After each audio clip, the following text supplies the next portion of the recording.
Ladies and gentlemen, what did we learn from this inquiry? First, I hope that all of you learned, if you hadn't known ever before, that all of you learned that you don't trust the political establishment in Scotland or in Britain. And that's lesson number one, that you don't trust the political establishment in Scotland or in Britain. And that's lesson number one. And that's lesson number one. Perhaps we need some outside universal threat to make us recognize this common bound. I occasionally think how quickly our differences worldwide would vanish if we were facing an alien threat from outside this world. And yet, I ask you, is not an alien force already among us? What could be more alien to the universal aspirations of our peoples than war and the threat of war?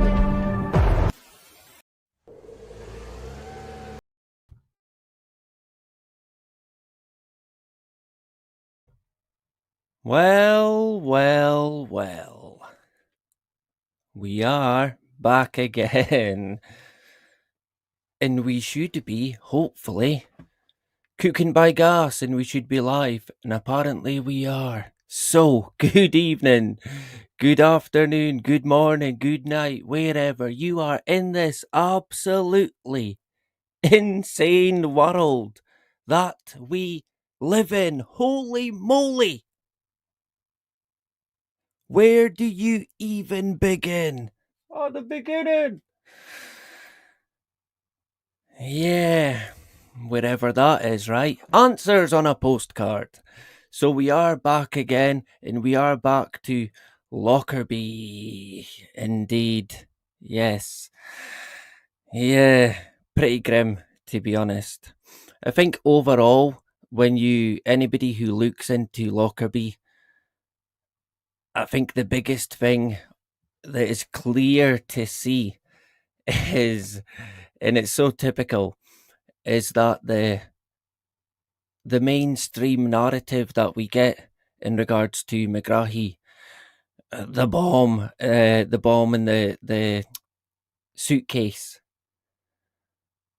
I think originally put in Malta.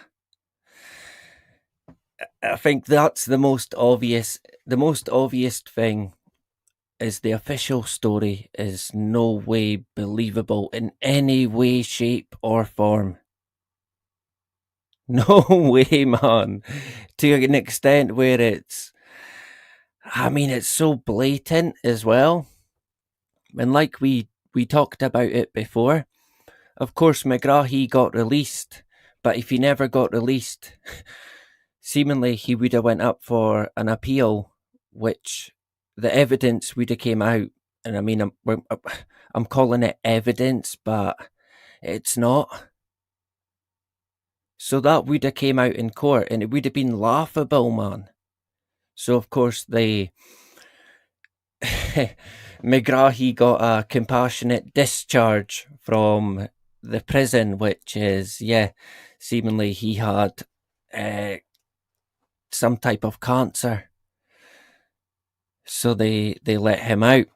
I mean, personally, my sort of views on McGrahy are very, I'm a bit unsure as to what to make of McGrahy. In terms of what I mean by that, how much did McGrahy actually know about what was going on? I'm unsure. But we're looking at it again tonight, and it's to be honest, it's grim. It is so grim, man. So we'll look at it tonight, and then I've got one or two, I guess, kind of less grim stuff to look at, which is, it's kind of hard to find, let's be honest. So hopefully we're cooking by gas. I don't want to dwell too long at the beginning. He says, I should never have said that. We'll jump in the chat and see what the crack is. I did see Rich was in I think about an hour ago. So good evening to Rich. Ross is here as well. Good to see Ross. The beautiful Justine in the hood. Where did she go? There she goes. Good to see you back again. And Jack's here. I was on. When would it have been? Sunday night. I was on with Ragnar. So people, although I think it's still private, it's still on private for the time being, so you can't see it, right? Yeah, I think it will come public.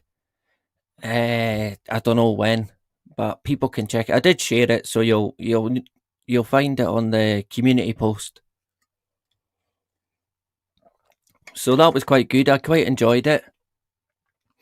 It was the time flew in. I think when you're a guest and you're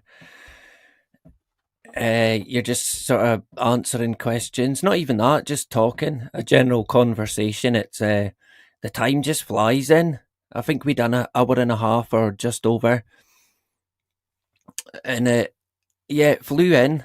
I think mainly talking about JFK, Trump, America. You know, the usual, all the good stuff, right? All the good stuff. So good to see Jack.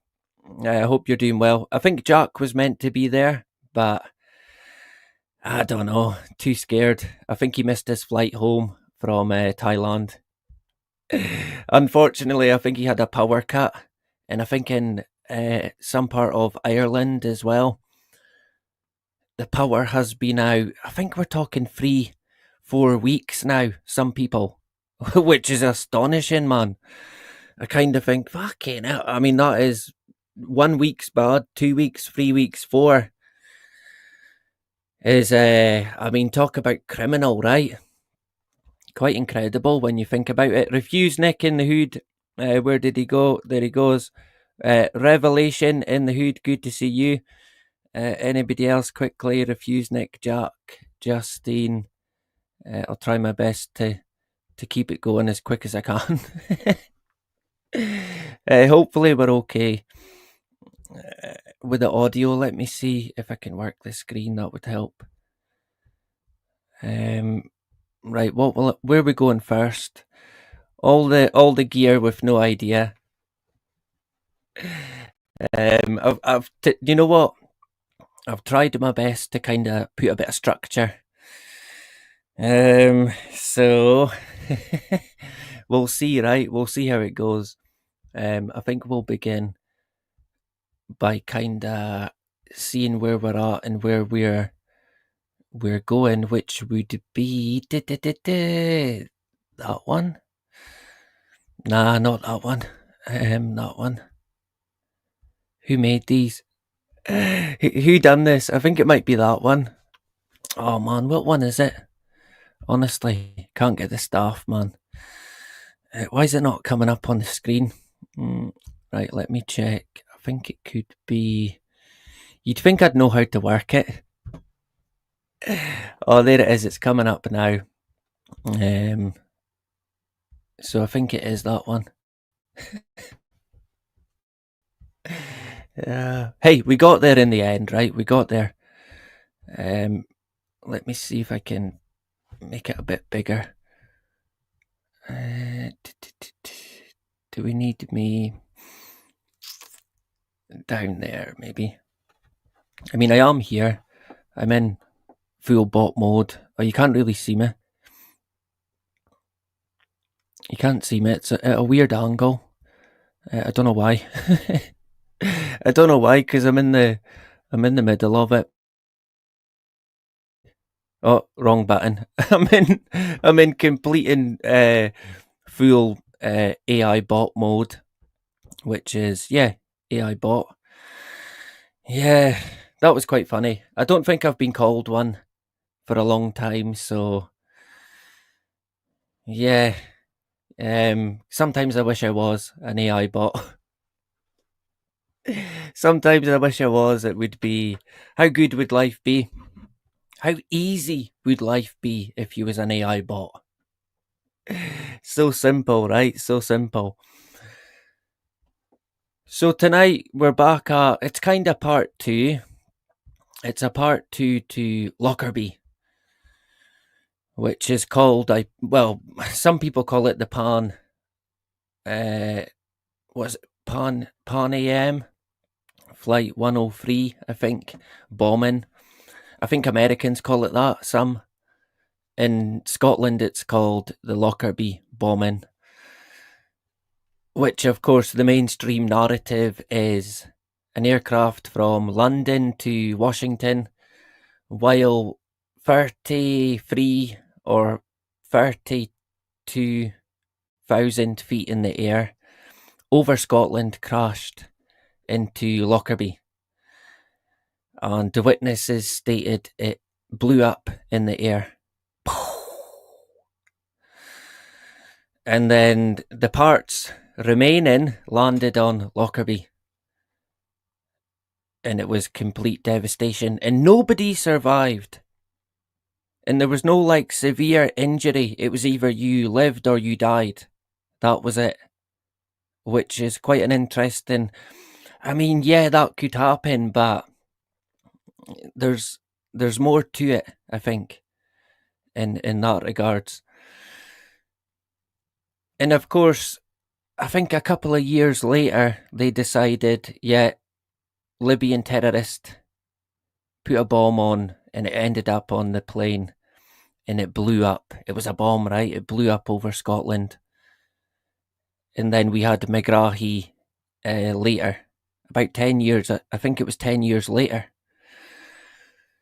And that was kind of the official story.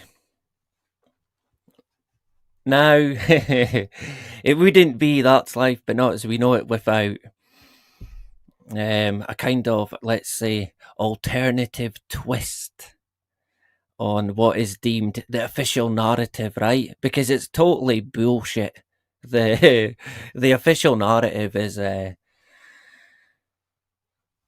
mean, it's so flawed. It's quite incredible, to be honest, quite incredible. And by that, I mean, you could say, what do you mean by that? By that, in particular, I'm referring to the whole investigation after Lockerbie. In regards to, was there a bomb on board? Did it explode? And for me, that's in question also. Because I don't know why. maybe it's just me. And of course, what the guy Dean Warwick talked about, but I think there could have been foul play in regards to a rocket or a missile being fired at the aircraft.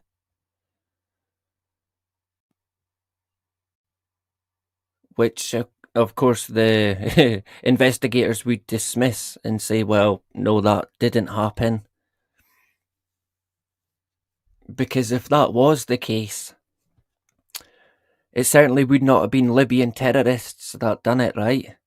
It would have been the UK and the Western powers that be, not Libya. So they wouldn't want people to know if it was the case, right? And I can't prove that. I can't prove anything yet, but I think there's more to it. There's a lot more to it. And when you think about it, they kind of give themselves away by making up this phony fucking BS McGrahy story with a wee bit of plastic evidence leading to the shop and leading to this and leading to that.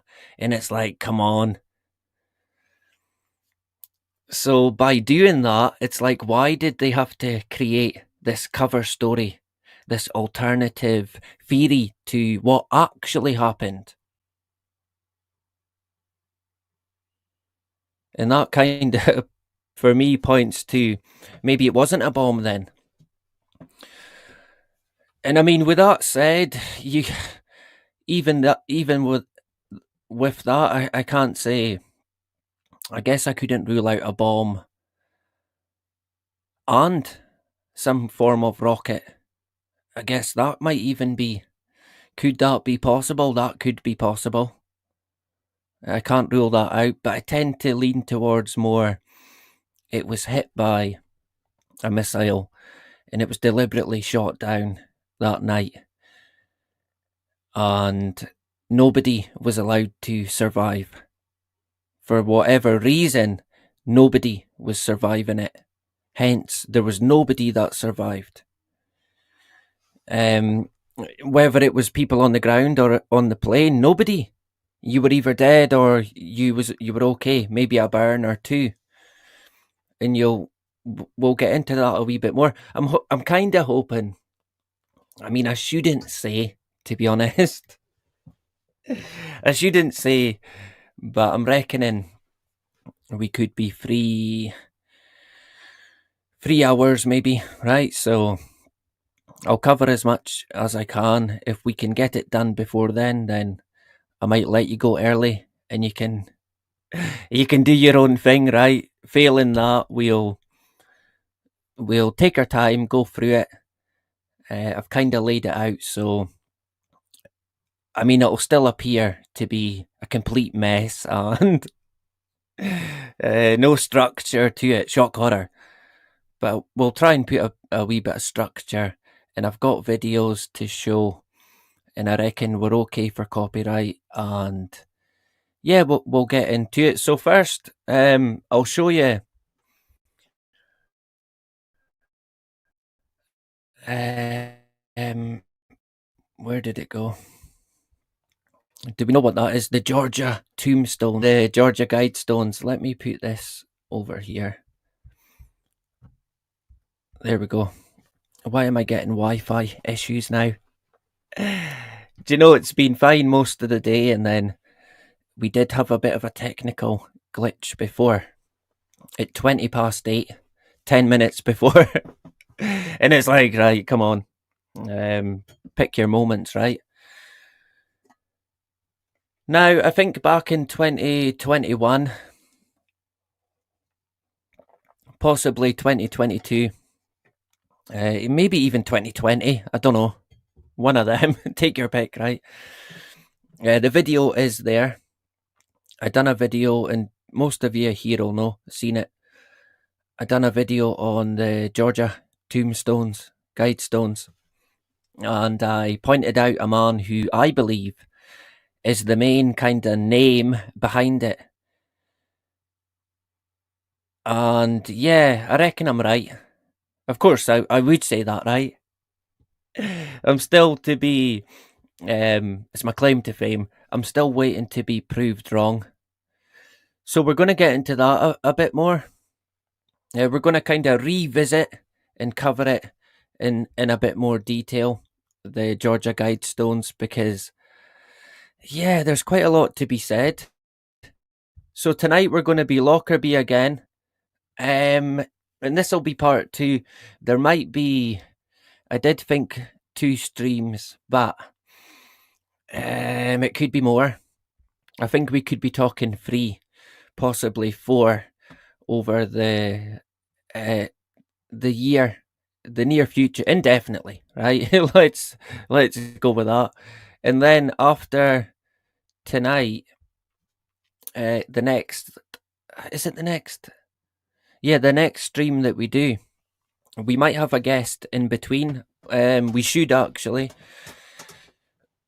but in terms of me streaming, it's going to be back to Apollo. So a bit, that's what I mean. It's not quite as graphic as Lockerbie or 9/11, I guess. A lot of similarities, if you can say it, between Lockerbie and 9/11, which is quite interesting. So, yeah, it's going to be back to Apollo, and we're going to be, I think we might read possibly the full book, which is called NASA Mooned America, and it's a great book. Honestly, what a book, man. And I reckon people will enjoy that, so we'll cover that, and we might do it straight. I think it makes more sense to kind of knock it out the park, so we'll do it consecutively. Is that the word? We'll do it on the bounce, right? So I reckon 3 at a push, possibly 4, right? And that'll take us into at least, I think, summer, possibly. And then we come back to the Georgia Guidestones. And I think on them, we'll do possibly 3 streams. Could be 2, but 3 to be sure, right? And a kind of deeper dive, looking at the people behind it, and of course the destruction when they got took down, right? And I kind of feel direct energy weapon. I kind of feel, I kind of lean towards that. It's not one I've looked into in great detail, but I'm going to be. So yeah, hey, look out for that. It's going to be after the Apollo, and then of course in between that, I'm hoping to be streaming on the backup channel. In terms of a date, I don't know. I do not know, right? How can you fit everything in? I don't know. Hey, we'll try our best. Right, we're on the double coffee. We'll try our best tonight. And see how we get on. So that's the kind of basic layout for the future streams, and then we'll come probably full circle back to, I don't know, maybe 9/11 or I don't know, whatever I feel, I guess, right? So whatever's going on, and if we're still here, if we're still here, of course, right? So I'll take you from there to I think first of all a bit of a kind of recap as well. How do you work? Right, stop. There we go. Share screen, and if you press the right button, that'll help. So a wee bit of a kind of documentary to look at, kind of recap and know know a wee bit more about it, the people, Lockerbie, and then some of the eyewitness accounts, and then some more information, and then I think a wee bit on CCTV. I mean, yeah, I know it was 1988, but I reckon there should have been some form of CCTV available where they could have said, look, here's the guy putting the. I mean, I probably wouldn't believe it anyway. Let's let's face it, but we never got anything whatsoever. So we'll talk a wee bit about that as well. Yeah, I kind of feel. I know. Hey, I was only 1 year old at the time, but hey, CCTV was a thing then, but none whatsoever. And they talk about 3 or 4 different airports being involved, including Heathrow, which an incident happened at there as well. That was not really talked about on.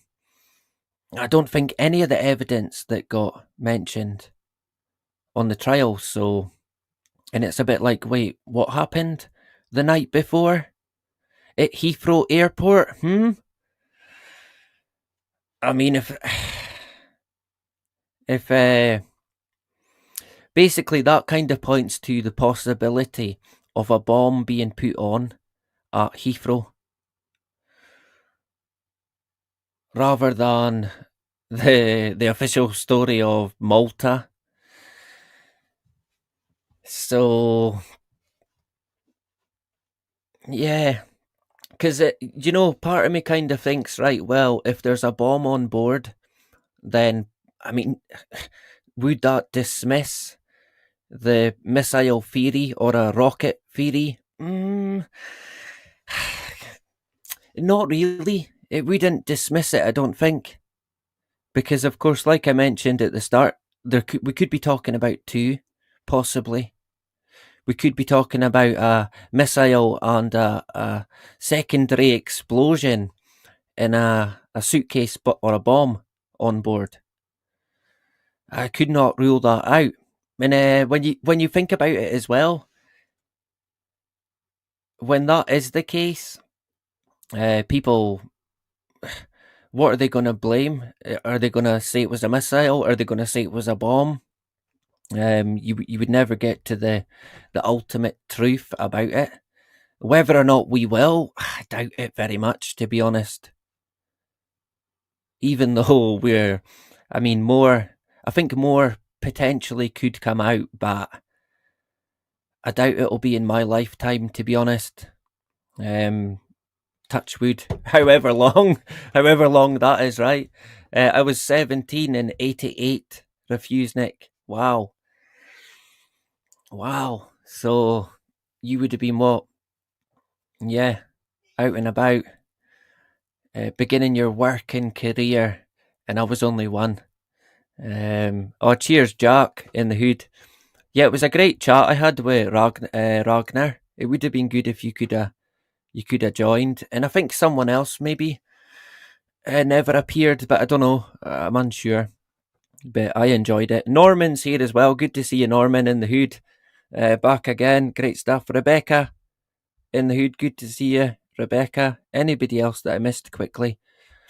Audio good. We're all good in the hood. Great stuff. So Lockerbie, it's not a popular topic. It's not one of great interest to many, but I'm quite drawn to it. Similar to Apollo 9/11, I'm quite drawn to it. So hence covering it. I'm very. I doubt I would pick a topic just to be a topic that's kind of mainstream. It's not really. It's not how we roll, right? It's not how we roll at Talbanoki. So yeah, I get it. It's not for everybody. I do get that, but we'll look into it. Do you know, it's one of these things where if you're ever one of these people who research topics and you kind of investigate it and look into it, you start kind of getting to a point where yeah, you're looking into it and you kind of think, right, well, I want to find out a wee bit more. I want to get a wee bit more information, possibly on a specific incident or part of the investigation. So you consider maybe putting in a request for a freedom of information request. And I think that might come. I think that might be. I don't know if it's a good idea to do it, but I think that might come. Because I think there is evidence out there as to what actually happened. The thing is, we're not being shown the evidence as to what actually happened. We're being shown a clearly fabricated story and offered up a Libyan patsy that done it. McGrahy, Oswald. It was great talking about the JFK stuff with Ragnar. I like looking into. I mean, it's a gigantic can of worms. The JFK one, gigantic. Something else I've been kind of on the side, looking in. I guess researching, kind of looking up on the Russian occult, history of the occult movements in Russia. And that's quite interesting, man. I've been reading, there's 2 different documents in a book. And yeah, quite interesting. In Russia, certainly rooted in the occult, man, honestly. And what did I was reading as well? I think it was Lenin. Was it Stalin, maybe?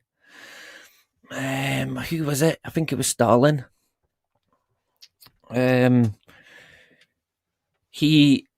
was in 1940, early 1940s, I think, and he banned hypnotism in Russia.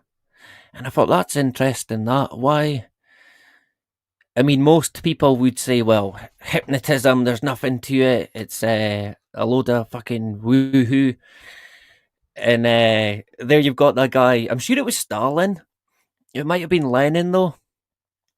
Because they are very different from what I could see. But it's a topic that possibly in the near future that we might get into as well. Guru in the hood as well. Good to see you back again. I hope you're doing well. Good to see you, Ross, in the hood. So yeah, what we'll do is we'll cover this kind of short, brief, well, not brief, but short-ish sort of documentary. Hopefully people can understand the Scottish accent. I'd put on the subtitles, but they're probably not any point, to be honest. That won't even pick it up. So yeah, we'll cover this and then we'll look a wee bit more into eyewitness. But it's hard to find actual eyewitness accounts who they've been quoted saying, yeah, I was looking up at the plane in the sky and then it just blew up in the sky. And then all these like parts of aeroplane fell to the ground. And I mean, one guy talked about part of the aircraft bounced on the road and then went flying into the houses. Which, I mean, if that's the case, it could be the big crater, and I'll show you a photo of it as we go on. There's a big crater in the street, and I mean that crater, by the sounds of it, got created by a part of the plane that actually bounced, and it created the crater. It created this crater on the second landing, which was on the houses, and I think with the houses kind of exploding as well, it created such a crater. And I think when you compare it to Shanksville, it's like, holy moly, man. Honestly, so I've got a picture from Shanksville. And hey, Shanksville is a completely different subject, don't get me wrong, but it's worth bearing in mind. I think there's a lot worth bearing in mind. So yeah, you'll hear the guy talk about it bounced on the road, like on the motorway, then like went flying into the houses. And I mean the crater, the gigantic crater. Yeah, there was a house there, but it was only part of the aircraft that created it. It was like a section of it. And it was like 10 times bigger than Shanksville. Yet at Shanksville, it was the whole aircraft. What they try and say at Shanksville is the aircraft just nosedived and nosedived right into the ground to the point where it was just like completely gone. Completely gone. Just wee parts of it. And of course, when the first people to get there, FBI agents, even they came out and said, look, when I got there was no wreckage. You couldn't tell an aircraft had crashed there. Yeah. No shit, right? So they couldn't see anything. But then when you compare that to the likes of Lockerbie, it's completely different, man. Completely different. So it kind of puts weight behind more questions to be asked about Shanksville and what really happened. What really happened there? Answers on a postcard, right? So good to see everyone. We're going to look at this first of all, and I'll probably jump in and out to people's annoyance, right? But hey, what can I do, right? What can I do? We try our best. So I hope everyone's doing well. Yeah, we've got quite a few bits to cover. So I reckon, like I said, possibly 3 hours, but we'll try our best, right? And see where that gets us. Anybody else quickly? Oh, you look in the hood. Good to see you. Uh, yeah, can't imagine. Yeah, yeah, pretty much like someone just dug it with a spade, like some janitor, the janitor from the CIA. Yeah, I've got a spade. Have you got a spade? Got a spade and dug a hole and then scattered a bit of aluminium about.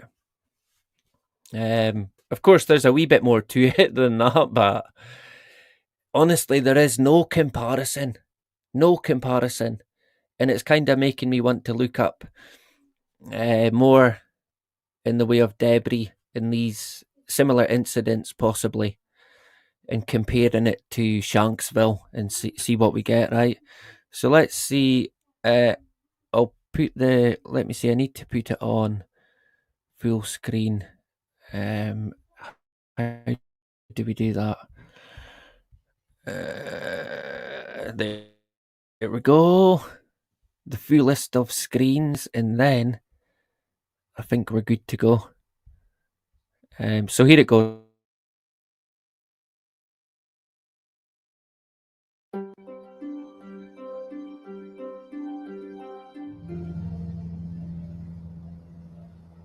Piecing together the evidence needed to fully understand the Lockerbie disaster posed an enormous challenge for those leading the investigation. Obviously, there were luggage scattered all over the place. Because of the high winds, we actually recovered documentation from the North Sea, which is 60 miles away. We searched 848 square miles of country round about here, collecting pieces of aircraft and as much luggage as we could find. Between Lockerbie and the part out at the Thundergarth, there was bodies strewn across the golf course and across the hillsides, and you just didn't know exactly where you were going to find people. We found them in woods, we found them up trees, we found them in roofs in the houses in Lockerbie. One in particular, one gentleman had obviously been blown out of the plane when it happened, and we found him 5 miles off course, still strapped into his seat. A lot of young lads involved, especially young soldiers, who had never, I don't think, seen a dead body, and they were tasked with forming lines to walk the fields round about Lockerbie to try and pinpoint all these bodies. And I'm quite sure a lot of these lads will still be suffering yet from nerves of what they saw. There were holes in the shape of the body where the body had initially struck the ground, and they'd be anything from 2 to 8 inches deep. And all these holes, we were given a list of where every body was or every body part. And these holes had to be filled in with soil, and they had to be seeded with the same grass seed as was growing in that field. And it was quite a task. There was a lot of bodies. Now, I don't know if you caught what the guy said there. So basically, they had to acquire the exact same seed as the grass in the areas where the bodies had been fell into the ground. Because of course, if it was different, it would have grew in a different colour, and all you would have had is these patches of, like, do you know when you get I guess in America they would put chalk around the body. It would be outlines like that, and you would see it for years to come, probably. So you can see why they thought get the same grass seed and to make sure you fill it in. And what a daunting task that must have been, man. I mean, hard to imagine, right? Kind of hard to imagine. just the whole town, the whole community just shattered. Each and everybody affected by it. Small town in Scotland, of course. Kind of haunting to think about it. And there is a guy who talks about the people who did they fell out and landed. And of course, last time in part 1, we heard from eyewitnesses who, on several occasions, man, and it's just so quite insane. On several occasions, they would find a body just. What did they say? They said it looked like they were just sleeping. They were just lying there sleeping. You couldn't tell they were dead, and they had no visible injury, just lying there. But I think you had other ones there where there is pictures, some pictures out there, but I'm not. I mean, I kind of draw the line. I draw the line at showing them, to be honest. There was one I was going to show. It was a bottle of, like a miniature bottle of champagne. Well, quite a big, not like a litre, but maybe half a litre. And it was like embedded in the ground. Like it had been placed there, but then in a big hole in the shape of the bottle. And that's kind of what it was like with the people. And the people that came out the aircraft. What was it, 290 something? An eye-watering amount of people, man. 2 days before Christmas, just heartbreaking. So bad. And then, of course, the more you look into it, you find out more about personal stories and some of the individuals who were there and some of their family, and it's like, wow, quite incredible. And I think still to this day, kind of thankfully maybe, it's the worst ever terrorist attack to take place in the UK. But who done it though? That's the question. Because it was not McGrahy who done it. That's the clearest thing to see. And it's heartbreaking even more. It's like rubbing salt into the wound when you're to go through such a tragedy and then be given this absolute clown show that was the trial of McGrahy and all that followed and surrounded it. It was a complete and utter disgrace, man. I mean, people talk about justice.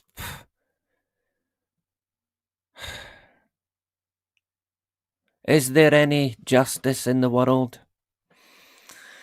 Not in the police system. No way. Not in the court system in the UK. I mean, people even said it's out there. You can look it up. The way the Scottish courts handled the McGrahy case was shocking, man. So bad. So, I mean, it's clear. It's pretty clear to see. It wasn't McGrahy. It was a cover story. And that's like an extra kick in the stones. So it's like 2 kicks in the stones, man. And of course it affected people in America. Well, mainly, I guess it's not really fair to say who it mainly affected. I don't think. I mean, they're all victims equally. To be fair, but obviously Lockerbie people, American people, but I think there was a French, Belgian. I think they said 22 different nationalities that were on board. So quite a lot of families devastated, man. Some of them completely lost their whole family. Kind of hard to imagine, right? It's like you just don't want to go there, man. You wouldn't even want to begin to try and comprehend it. So my heart goes out, even I think still to this day. Well, it goes kind of without saying that anybody affected by it at the time, they'll still be affected by it today. It won't. It might go away from the media, but it won't go away from these individuals. So we'll jump back to it. Here it goes.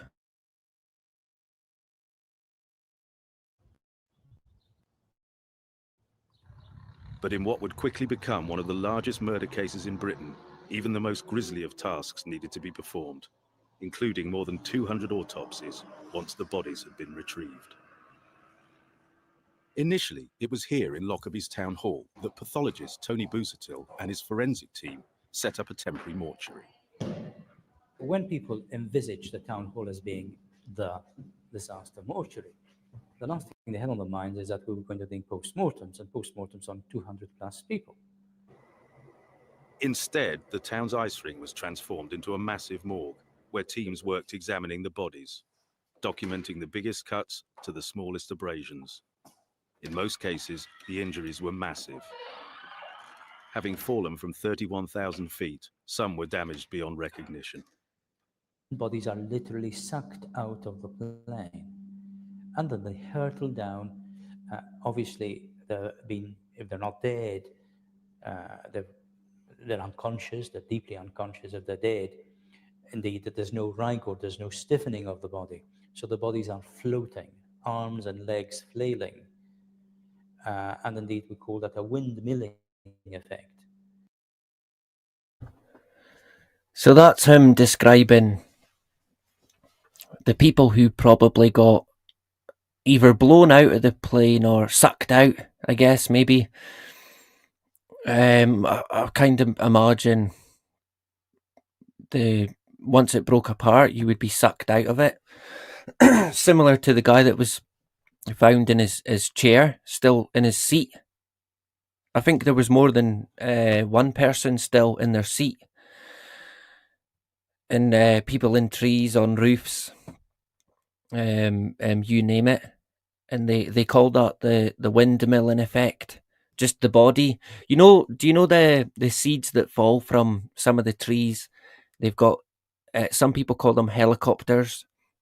If you throw it up, it helicopters back down. I kind of think of it like that rather than a windmill, more like a helicopter effect.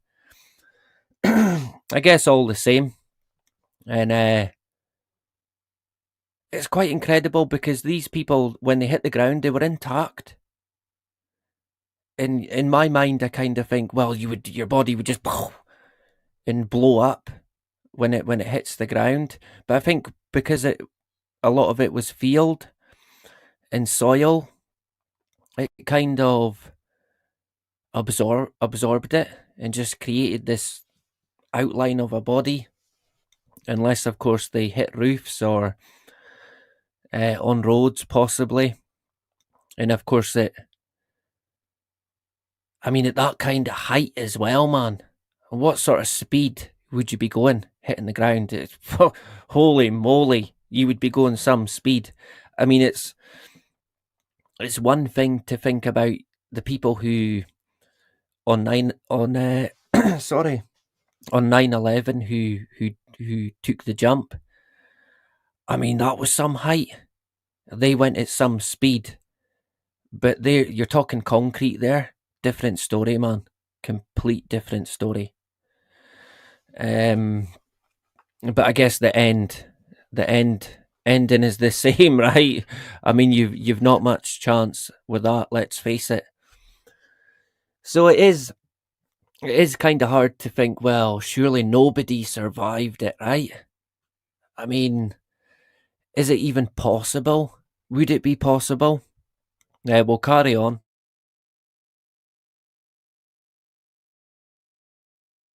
And in that process, the clothing comes off the bodies.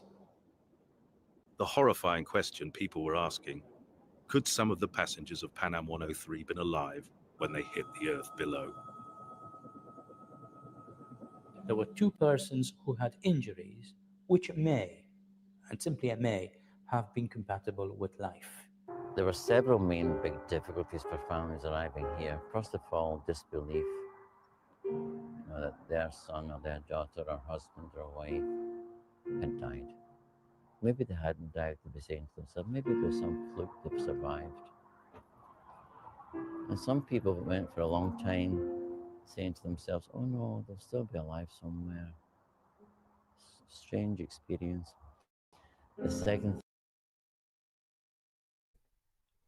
Yeah, see, I mean, see, when it comes to grieving and losing a loved one, a family member, it can do very strange and kind of abnormal stuff to people. I think in particular if they go missing, just disappear completely, kind of unexplained. I think even more so then it can play havoc on anybody, and it's heartbreaking. And he's talking about there how some of them they won't accept it, and I think to be honest, it's a bit like a coping mechanism, mechanism, mecha yeah mechanism. Let's go with that.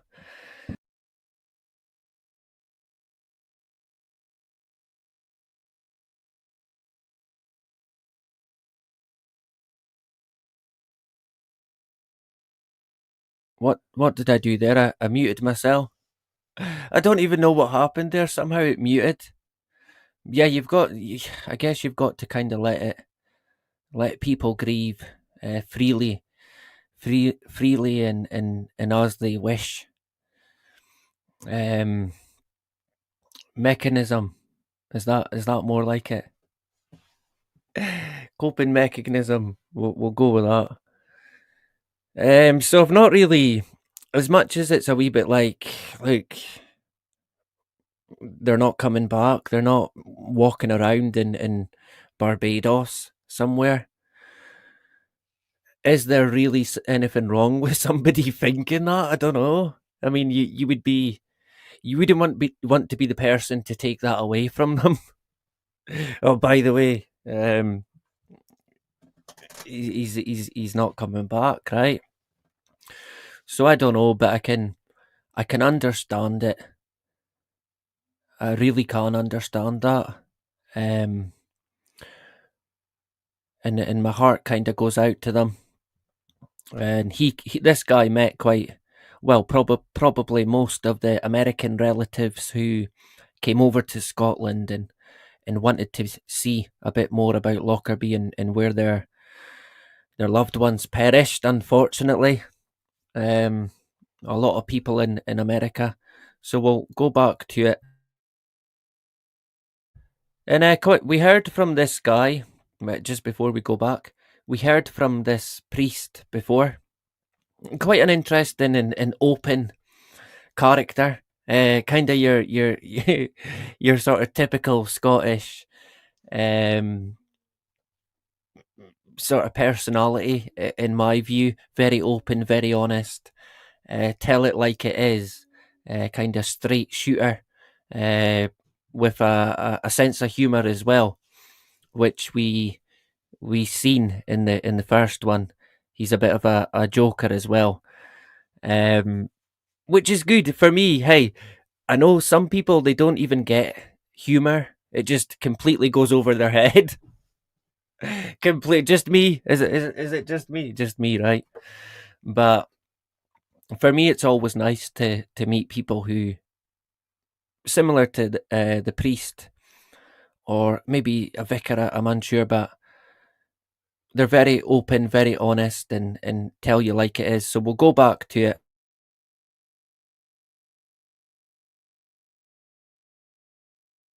thing they wanted to do was to find the body. And the third thing they wanted to do was take the body home.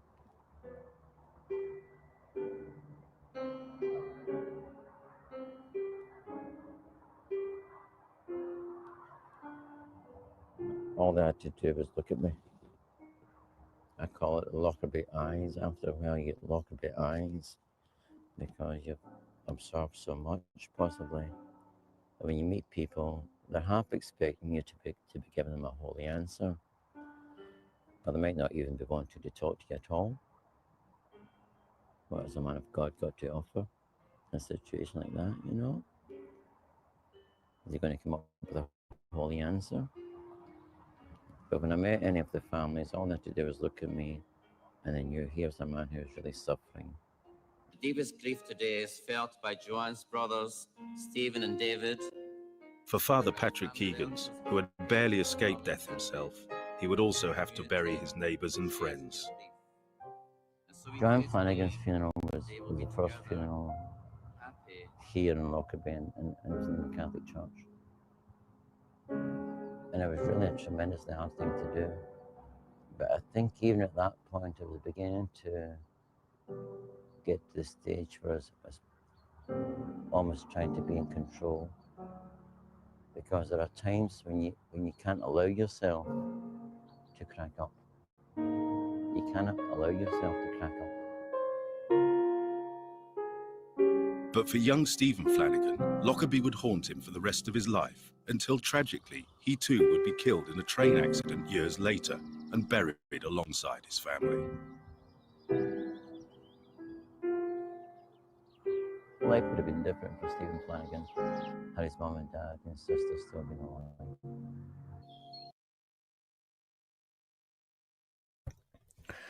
See, there's an individual, Stephen Flanagan, lost his mum, his dad, and his sister, all on board the flight. And it haunted the guy, clearly, going by what the priest said, who knew Stephen. It haunted him, so, I mean, heartbreaking. Lost pretty much his whole family, close family. And then he passed away in a train accident. So I guess, yeah, he's no longer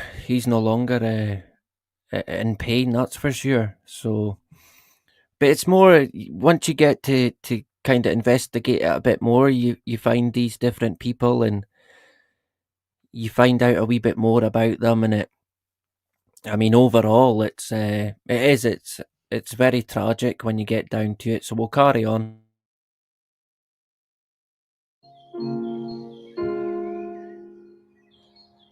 But it was not just Lockerbie which lost its sons and daughters. Families from 21 countries were mourning the taking of innocent life.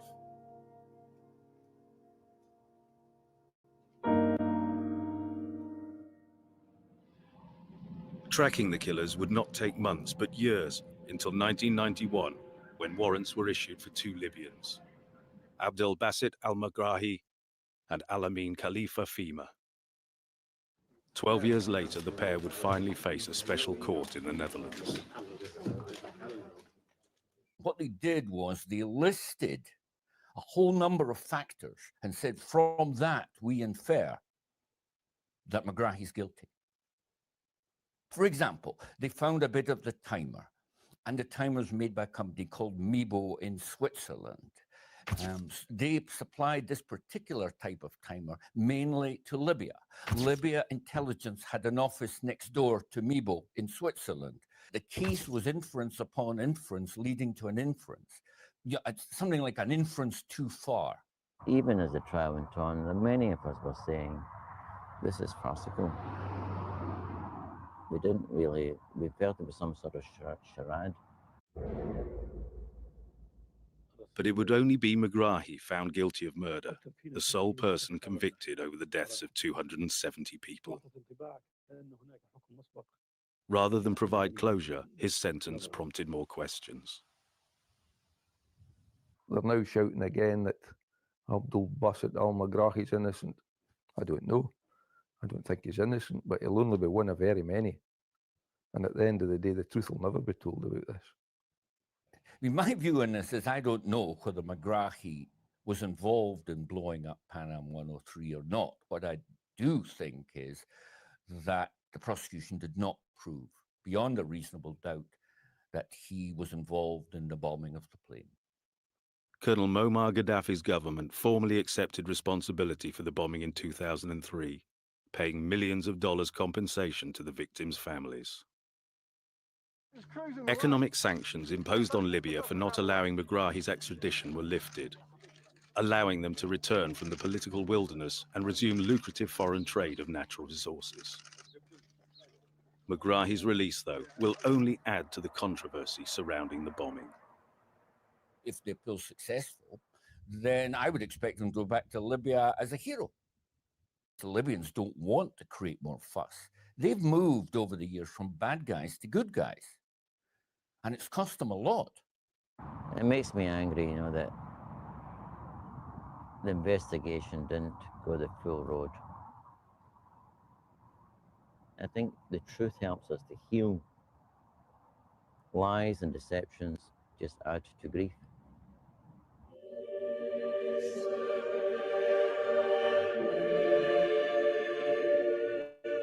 Though today, as the planes continue to fly overhead, time may blur the memories, but it will never erase what happened in the town of Lockerbie.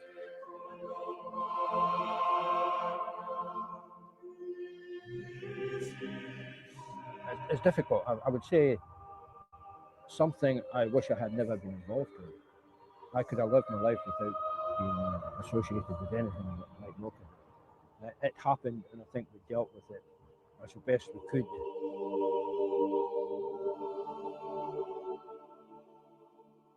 When the house was falling, I thought about my husband.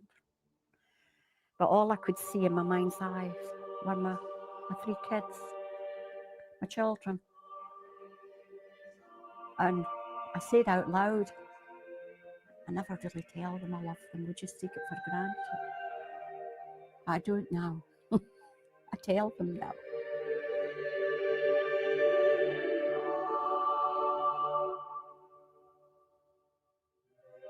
This will be my home till the end of my days, I think. But no, it's sad that Lockerbie is known the world over for all the wrong reasons, i.e. an incident like this. Known for all the wrong reasons. It's not because it's a pretty little borders town as it's made out in the media. It's where Pan Am jumbo jet landed.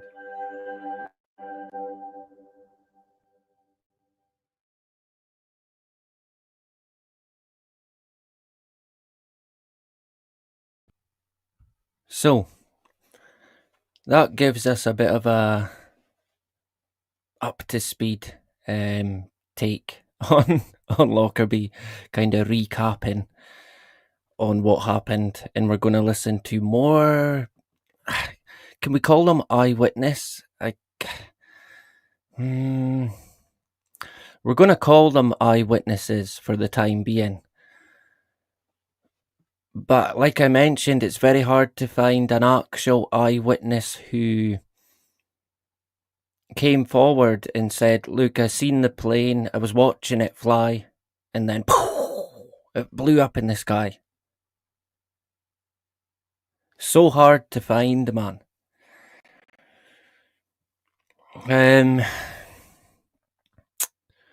Could it be that nobody seen it? Could it be that nobody was watching it before it blew up? A small town. I guess it's possible nobody seen it until they heard a noise and then exploded, and they seen it from there in. But that's one where I'm going to kind of keep digging. I'm going to keep looking at what was said and see if we can find any interviews where people have said something that we're not being told. Because I think they will be out there. The thing is finding them, right? So we'll jump back to, let me see, present. we're going to talk about eyewitness accounts and a wee bit more. So, let me see. All right, can I just play it?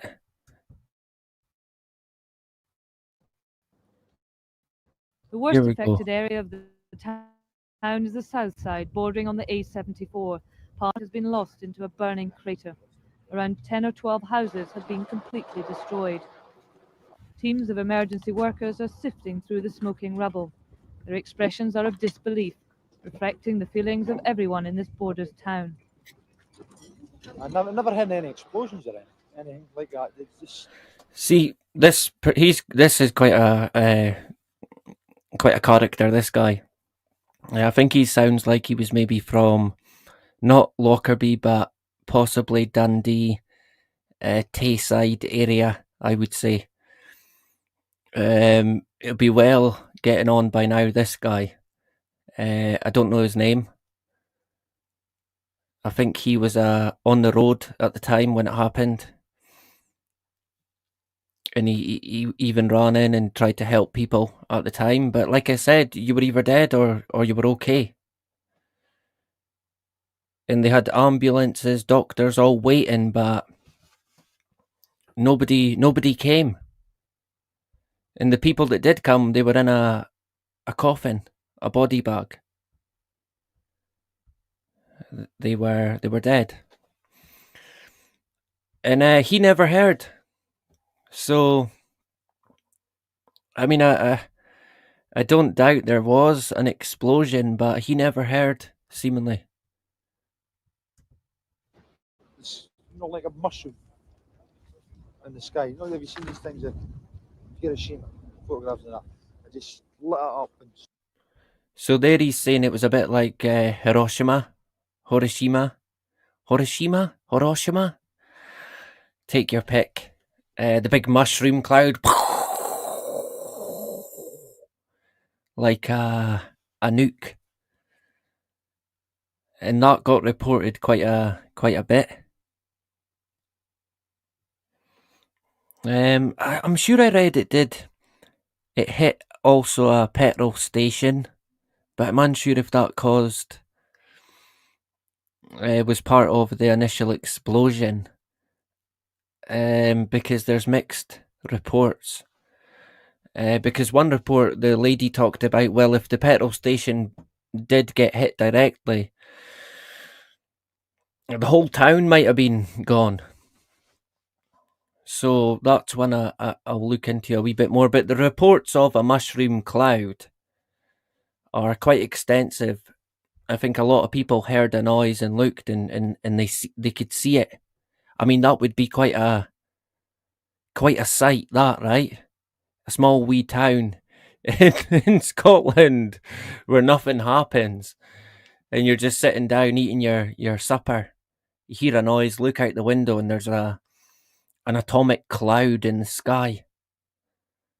Yeah, not your average day back in December 23rd, 1988 in Lockerbie. So we'll go back. Quite the guy, this dude. sorry. Lit up the town there. This is the most substantial part of the plane to be found. Now, that's quite a big. This is one you don't see very often. They don't show it very often. I think most people who know Lockerbie, if you say, oh, what image comes to mind when I say the word Lockerbie? It's the cockpit in the field. That would be, for some reason, I mean, hey, I could be wrong, but I think in everyone's mind, the first image you think about is the cockpit in the field. And we'll look at that in a wee bit closer. Because I don't know, it's strange, man. It just never appeared. It's not in the kind of shape that I thought it was. You can see it in the field, but I've got an image where they're picking it up by a crane, and you kind of get to see it in its glory, dare I say. And that's quite interesting. But this one caught my eye because it's a gigantic piece, man. A gigantic piece. And you can even see one of the wheels there tucked away. And there is a number. I don't know if it's been put there to as an evidence number or it was already there. I don't know. But when you because what they did is they reconstructed the aircraft. But this I can't remember seeing this used in the reconstruction of it. And that kind of makes me think, well, why did they not? What's there? What do they not want us to see there, right? Because there is a section they reconstructed, and it does kind of look like some kind of explosion took place, sort of underneath the cockpit. But I mean, you could say, well, it might have been a missile coming out. It could have been a missile coming through. Where's the other side? Let's see the other side. So being shown one side of it, it's not ideal. I don't think it's ideal, to be honest. I would like to see it in a kind of reconstructed 3D model. See, that's one of them things as well where you you get to a point where, right, you might need to investigate it a wee bit more and pull out all the stops. But yeah, I still can't rule out a missile out. I can't. And people have been describing what potentially could have been a missile. And for the life of me, I can't kick that theory. I mean, I've got no dog in the fight. I've got no dog in it. But for the life of me, I mean, it's obvious the official story is not correct. So what really happened? And why are they hiding what really happened? I mean, how absolutely mind blown would people be if they were to find out that, oh, by the way, Lockerbie, McGrahy, cover story, Patsy, actually got carried out by British intelligence. I mean, it's like one of these lies or stories or theories where, people wouldn't, it's too big. It's too big to kind of grasp or comprehend. And it would be that old, they wouldn't do that to their own people.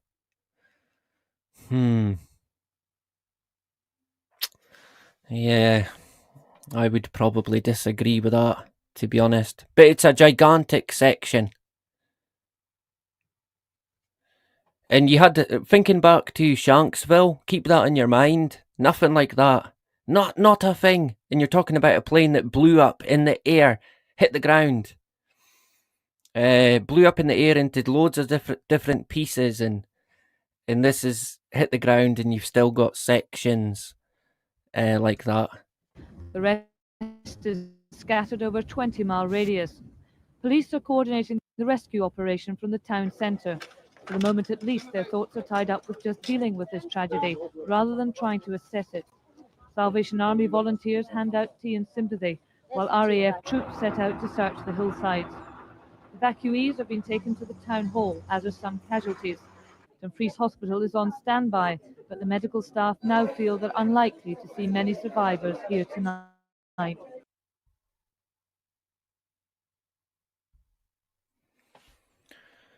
So now we'll listen to a wee bit more in the way of eyewitness. We're going to witness accounts, we'll call them, right? And kind of listen to what's being said and try and, I guess, interpretate it. But even that kind of just leads to more questions. To the point where I'd want to speak to these particular individuals and say, well, actually, what did you mean by this? And could you give a bit more detail as to what you actually seen in the sky?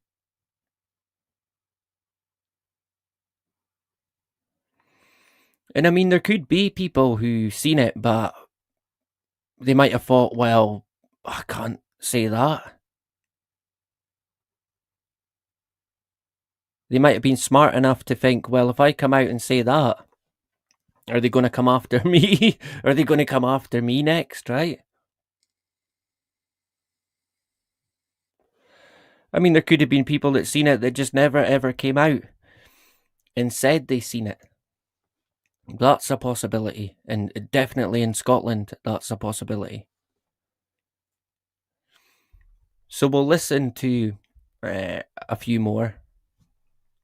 Could you describe for me what you actually saw? Well, we heard this. It was a horrible noise. We couldn't make it into anything. We didn't know what it was, you know. Right. We'll play him again. Could you describe for me what you actually saw? Well, we heard this. It was a horrible noise. We couldn't make it into anything. We didn't know what it was, you know. A horrible noise. A horrible noise, right? Couldn't make it out. Couldn't compare it to anything whatsoever. I mean, this is an elderly gentleman who I'm pretty sure would have heard an aircraft before. On multiple occasions, many a time, probably daily in his life. Yet when he heard this noise, horrible noise, couldn't make it out, couldn't compare it to anything that he's ever heard before. So he's probably not about today, God bless the guy, but he would have been worth a bit more, maybe interrogating, we'll call it, in regards to, well, what kind of noise? Did it sound like an aircraft? Did it sound like it might have been a rocket? Did it sound like there was two aircraft? Because that got talked about, not so much in the years after, but on the day and in the weeks after, some people talked about two aircraft because they thought there had been a collision. So could these people who thought they seen two, might that have been a missile that they seen, or a rocket rather than an aircraft? But again, you've got a elderly gentleman who knows, hey, fully grown man, heard an aircraft, seen an aircraft, probably even been on an aircraft, but could not make out what the noise was. A horrible noise. Remember the individual who called it a screaming and a rushing sound, like it was rushing and screaming. So we've had rushing, screaming, horrible noise that was never compared to an aircraft.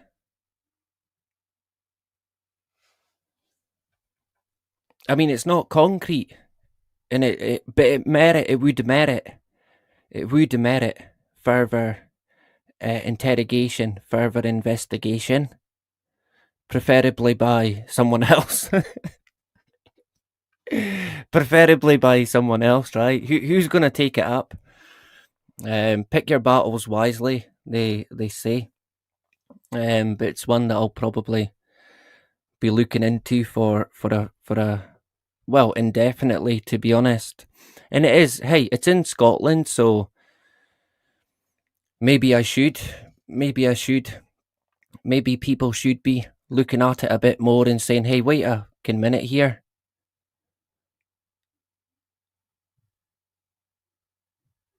What actually happened? And one of the people said there, we're never going to fully know the truth about it. One of the first responders, I think. And I think he might be right. I doubt we'll ever get to the bottom of it, unfortunately. Which is quite, I guess, disheartening, sad, but hey, I'm not a mug. I know the world that we're in. There is no justice. None whatsoever, man. If you find it, you're lucky. And interesting what the priest said as well, talking about how, I mean, he's a real, he intrigues me, and he's talking about how you've got to keep it together. You've got to. You can't allow yourself to lose it. You need to keep it together. You've got to. And I thought, you know what? That's how I see it a lot of the times in kind of times of, I don't know, maybe not despair, but times of question, maybe. I tend to think, look, you need to, you can't crack up, you can't lose it, you can't go off on the wrong track. You've got to, at all costs, kind of keep the right frame of mind and keep going and prioritize what you're doing and what your goals are. Because we can all be distracted, let's say, right? So let's hear the next individual. Again, an interesting guy. Just seen a big streaky light, and then there's a big explosion. So a big streak of light, and then an explosion.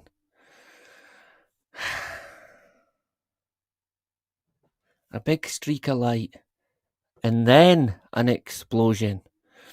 You see how he used his arm? Like, do you know, if you seen a rocket in the sky, and it was shoo flying across the sky, and then it flew into it hit a plane, you would use your hand in this motion, like this particular guy does here. We'll play it again. Just seen a big streaky light, and then there's a big explosion. So a big streak of light, and then explosion. We'll hear it again. Just seen a big streaky light, and then there's a big explosion.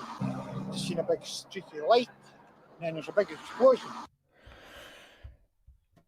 So again, that's an interesting one.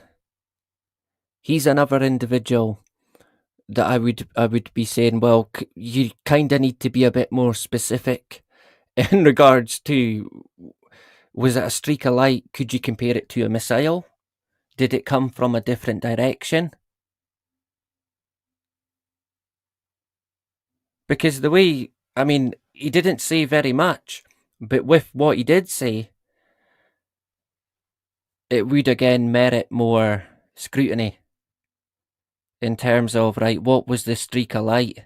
Was it like lightning? Was it like a rocket in the sky? A firework, possibly? A flare? I think a flare even got mentioned by some witnesses who thought they might have seen a flare. But that kind of gets dismissed as fireballs coming from the plane when it exploded. So again, did these people see it beforehand or was it after? But the way the guy used his arm, clearly he's talking about an object that flew across the sky, man. Look. Just seen a big streaky light, and then there's a big explosion. Just seen a big streaky light, and then there's a big explosion. So he, again, I think he adds weight. You thought that the plane exploded before it hit the ground? Yes, definitely, I would say. In the air looked like it was falling.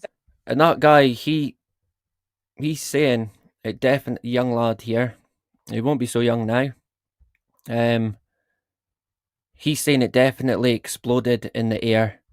So he's witnessed Unfortunately, probably just as it exploded, he's caught it, and it's, he said definitely in the air. It blew up. And we take it all with a pinch of salt, but I mean, you take it at face value, I guess. So we'll hear it again. You thought that the plane exploded before it hit the ground? Yes, definitely, I would say. In the air, looked like. It was falling very, very steeply at an angle like that. So if it was an aeroplane, it would be, in fact, nose diving to the ground? Virtually, yes. Yeah. When you say it hit the A74, how did it hit it? It appeared to bounce up in the air and then carry on into the houses after that. Now, that's the guy who, I mean, I think he was travelling on the motorway at the time, and he said it bounced off the motorway, then landed in the houses. And I mean, that is what a force it must have came down at. Honestly, man. Quite incredible.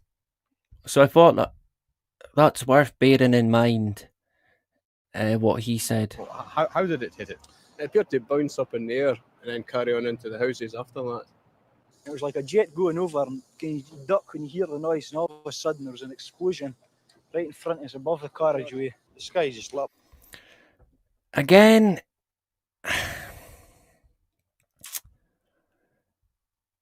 this guy's another one where I kind of think, what did he say? Let's hear it. It. Was like a jet going over, and you duck when you hear the noise, and all of a sudden there was an explosion right in front of us. There was a jet going over, and you duck when you hear the noise. Who ducks when they can hear a jet going over?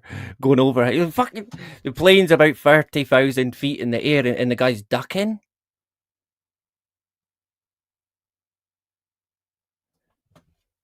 I mean, again, he would merit a wee bit more questions, because I just find that, I mean, planes fly overhead here all the time, and I've never once been ducking down like, fucking shit, it's falling, or it's it's an aeroplane, get down. So I don't know. I kind of think, what is he talking about here? Is he talking about a rocket where he heard it and he thought, bloody hell, I better duck down? Let's go back. Let me see. Right, we'll continue. It's above the carriageway. The sky just lit up in front of me, just like a big mushroom. And then this big orange ball seemed to go up into the sky in the centre of it all. Huge ball of fire. We thought it was a nuclear explosion, but obviously it wasn't. Looked up. So he thought it was a nuclear bomb. You must have thought, fuck it, the Russians have done it. They've finally done it. Oh, there's Jerry in the hood. Good to see you, Jerry. I hope you're doing well. Good to see you. So yeah, he instantly thought, similar to the guy who described it like Hiroshima. So it must have been some blast, man. And then we've got this young guy here, like the only, I don't know, he had probably just in hospital because it scared him. But in terms of injuries, there was no bad injury. You were either out the game or you survived it. And this guy, the young lad, milking it for all it's worth, right? Let's hear him. But obviously it wasn't. Looked up and the sky was pure orange. There was balls of fire flying onto the ground. Started to run by this time. What was the atmosphere like among your neighbours? Complete shock and horror. The devastation at the first impression was totally mind blowing. We were first to reach there. As we pulled up, there was just stones everywhere, and we could see burning rubble everywhere, all over the field beside them. We looked up the road, there was houses just everywhere, all burning. Cars on fire and just debris all over the road. So we got out and did what we could in the way of seeing if there's anybody trapped in cars. But the guy behind me, we started running across the fields to the houses. You know, I mean, the 1 or 2 houses were totally engulfed again, nothing you could do. But the ones on the outskirts, you know, there was obviously hope, you know. So I ran up to it and just kicked the door in and shouted, was there anybody there, like? And the house was just deserted, like, you know, there's Christmas presents and that, as if they'd been wrapping their Christmas presents or something. The fields and houses and everything were all on fire. The whole place, you couldn't have tell what was what. As I was walking up the street, the fires were breaking out in front of me and behind me, and I was frightened. With a crash in here, I saw the slates flying off the end of that house. I looked up and I seen the engine coming down, and they were away 50 yards from my house, and the plane's away at the other end of the town. At the side of that house, I thought I seen a lad running. Maybe my imagination, but I thought he was on fire, like. And by the time I got up there, this old lady was wandering about. She was in shock. It just happened, you know. I mean, these things, I don't know, can you just? It's about all I could tell you. I know how the. Yeah, kind of hard to imagine the traumatic effect. The traumatic effect you would get if you were first on the scene when this happened, man. The guy saying he thought he seen someone on fire, running on fire. But you might have been imagining it. I mean, kind of hard to get that confused with, I don't know, a tree on fire. Horrible thought, man. Then the guy at the end here, quite funny, old Scottish dude. Hardly make out what is being said, and that's coming from me. I know how the. And I come in there and went bang! And a great flash. In fact, it lit up the whole world. It lit up the whole world, he said. It lit up the whole world. And I don't know, maybe he's describing a missile there. Could we take that one? Let me see. I know how the. And I come in there and went bang! And a great flash. In fact, it lit up the whole world. It lit up the whole world. Yeah.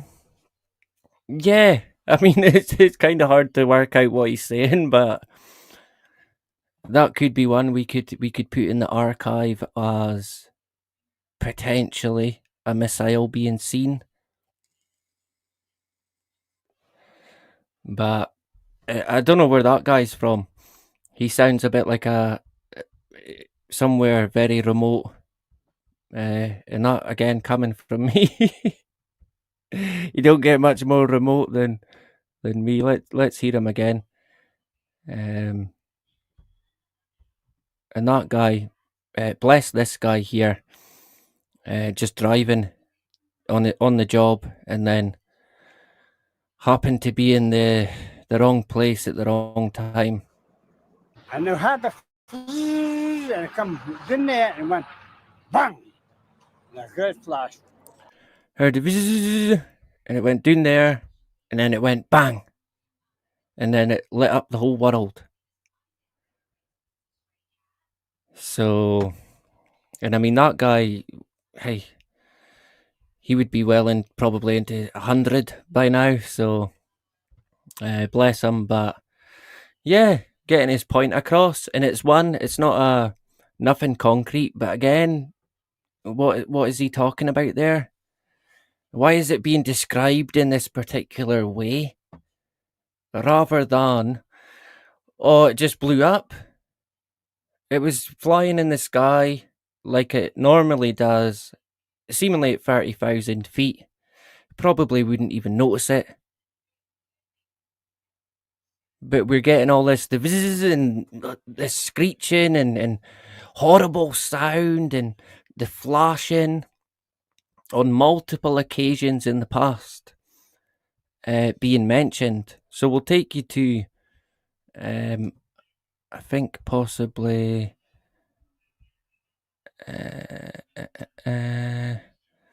This one. Can we work the screen? Share screen. Is it that? Yep, we're going with that. So here we've got this particular crater that we talked about. So if you were wondering what the hell's he on about, that's what we were referring to. And by the sounds of it, this is what I mean. Going by what that one of the witnesses said, part of the aircraft bounced on the motorway and then it landed here. And it still created this gigantic crater. Like, I don't know, 100, well, maybe not, 50 times the size of the Shanksville crater. Gigantic, man. Taking out houses on the way. Just a gigantic crater that it left.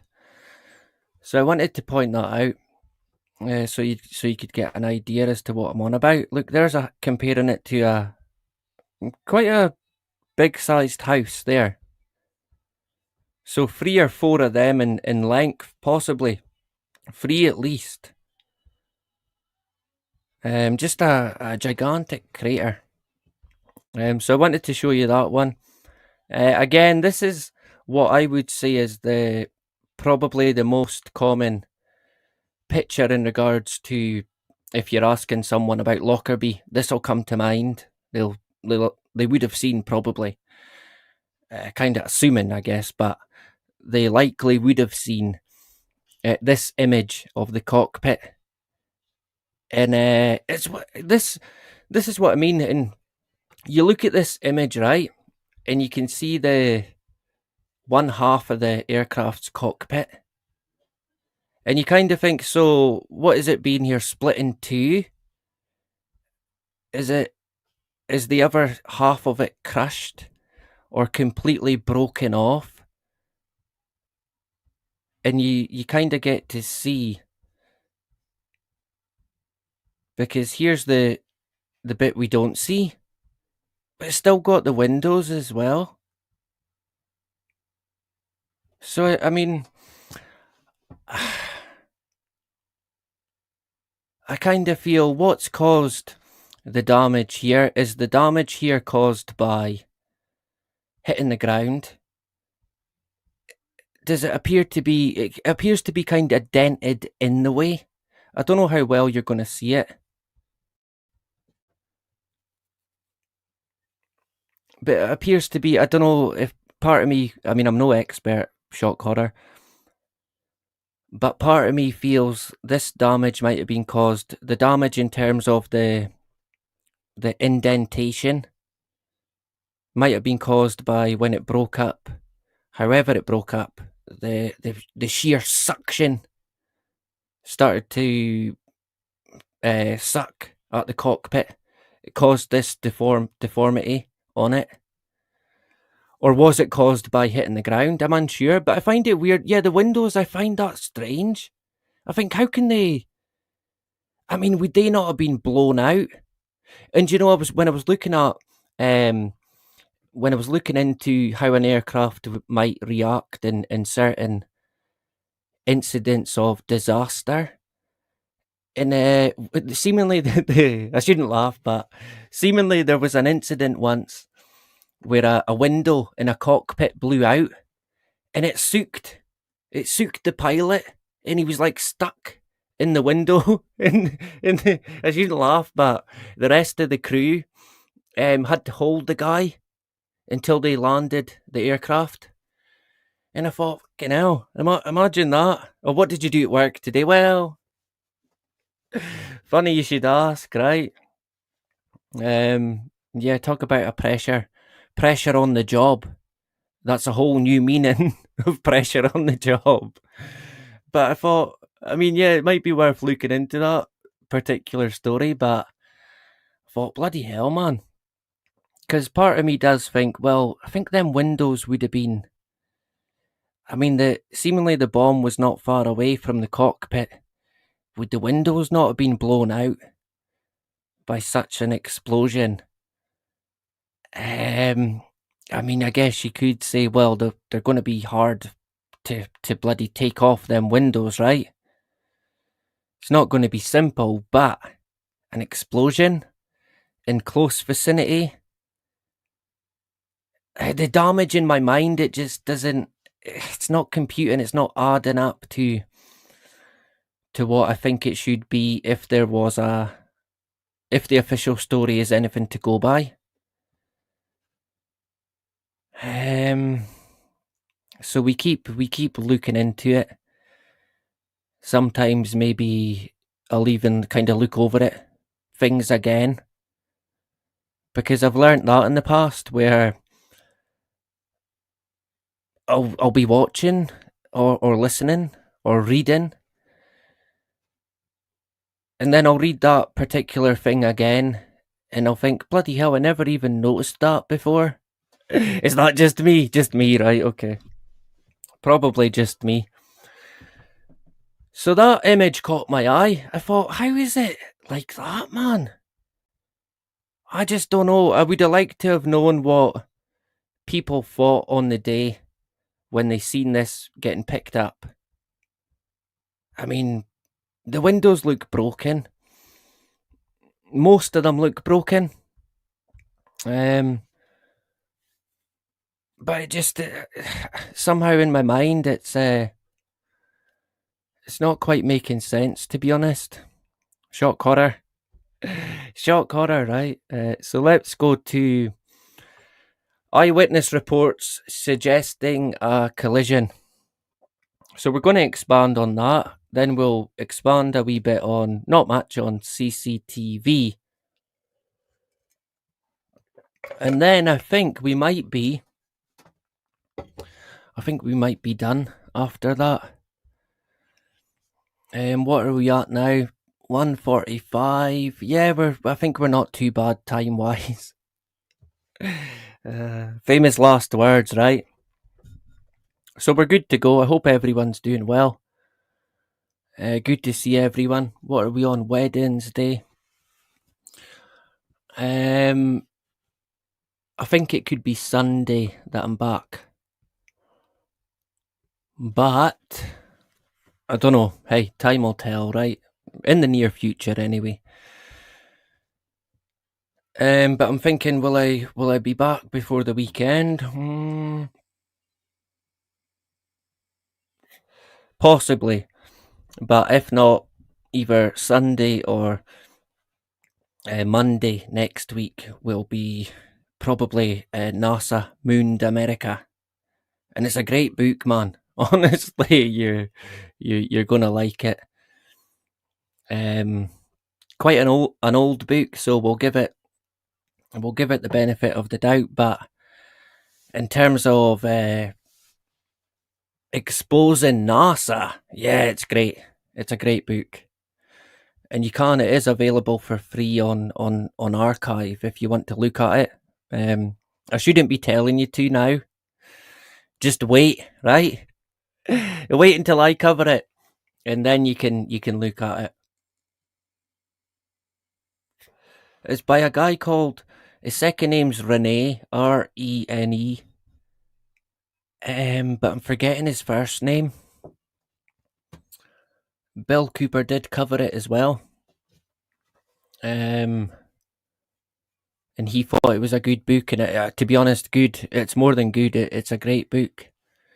So we're going to cover it probably, I think, next week.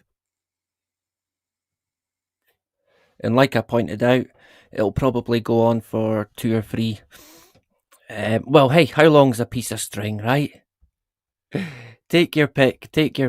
So, several residents in the southern Scottish regions near Lockerbie reported seeing unusual phenomena before the plane disintegrated. Before the plane disintegrated. A few common themes were observed across various testimonies. A bright flash or fireball. So like I don't know, a comet. But the bright flash is one that gets talked about quite a lot. And it's usually before an explosion. Could that point to a missile, right? So multiple eyewitnesses describe seeing a, quote, bright flash, close quote, or, quote, fireball, close quote. I mean, the fireball one, again, you would have to be specific as to, was it before an explosion or after an explosion? Because I think most of them are after an explosion. The flash seems to be before. What does that point to? Good question. So, or fireball in the sky moments before the explosion. Some speculated that it could have been a missile or an external event such as a collision or explosion affecting the aircraft from the outside. Local resident Hugh McNeely, for instance, reported seeing a, quote, flaming light, close quote, in the sky. A flaming light. A flaming light. What would that sound like?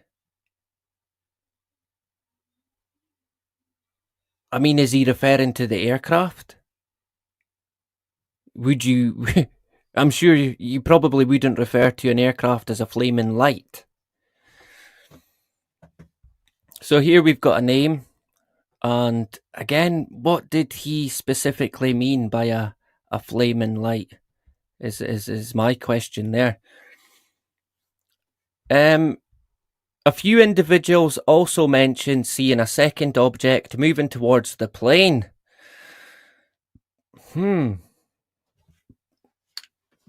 A few individuals also mentioned seeing a second object moving towards the plane, which they believed could have been another aircraft or a missile, further suggesting the possibility of a collision or other external influence.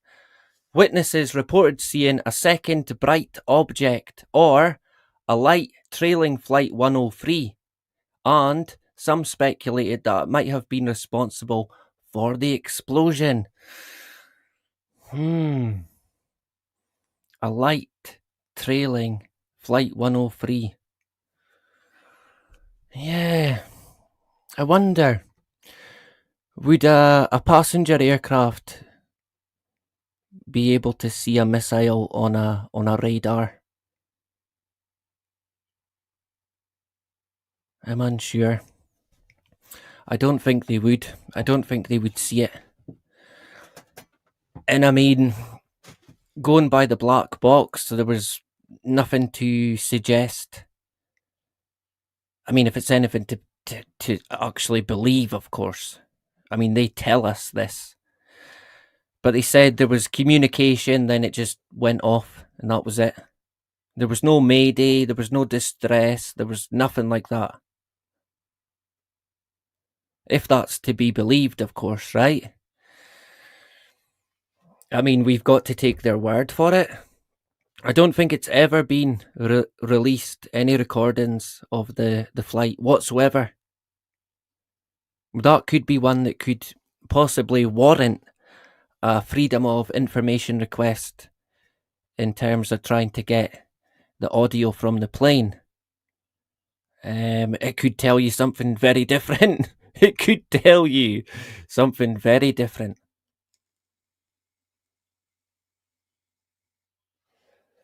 Sounds like a missile to me, Justine. Yeah, I think so. I mean, I can't say for sure, but yeah, I certainly can't rule it out. Mark is in the hood as well. Good to see you, Mark. Good to see you. Hope you're doing well. So, a light trailing Flight 103. It sounds a bit like something's not quite as it seems, at least, right? I think we can say that for sure.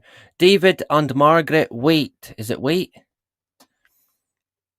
David and Margaret Waite were among the most prominent eyewitnesses They lived in Eagles Field, about 10 miles from Lockerbie, and were one of the first to report the unusual visual event. The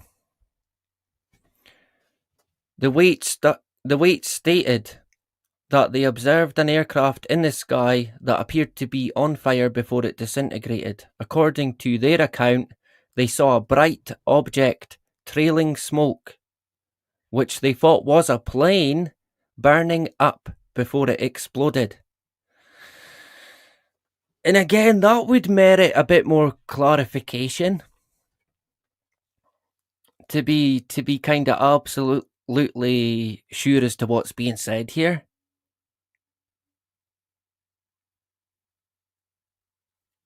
According to their account, they saw a bright object trailing smoke, which they thought was a plane, burning up before it exploded. I mean, are they talking about the plane? After the initial explosion, the Waits described a secondary explosion in the sky. So they're reporting too. Could another part of the plane have blown up in the process? Possibly. I couldn't rule that out. I don't think that's a possibility. So they described a secondary explosion in the sky, which they said seemed to come from the burning aircraft as it descended. So it blew up and then it blew up again. So going by what the Waits said, it blew up twice. Their account was detailed in the press after the tragedy, and they also described a significant, quote, flash, close quote, they had witnessed from their home. The flash, talk of the flash is, that catches my eye as well. It's a bit like, interesting. John Crawford, a local farmer living near Tundergarth, also witnessed the event.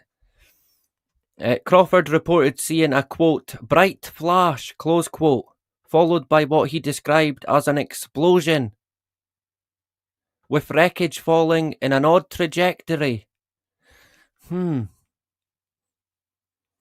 guess it would if it blew up in the sky. I mean, is there a trajectory it should follow there? I'm unsure why that would be pointed out.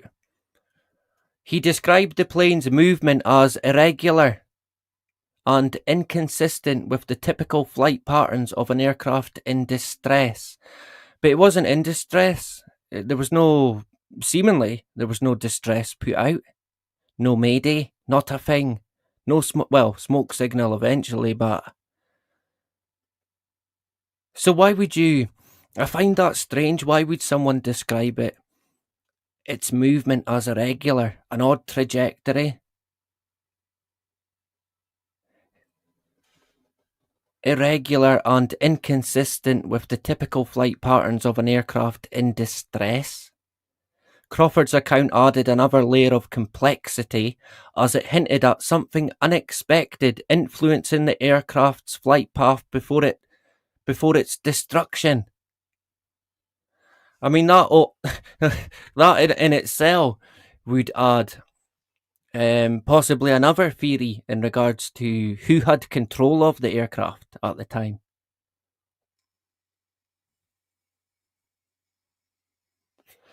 I mean, I really do wonder what in the world happened here, man.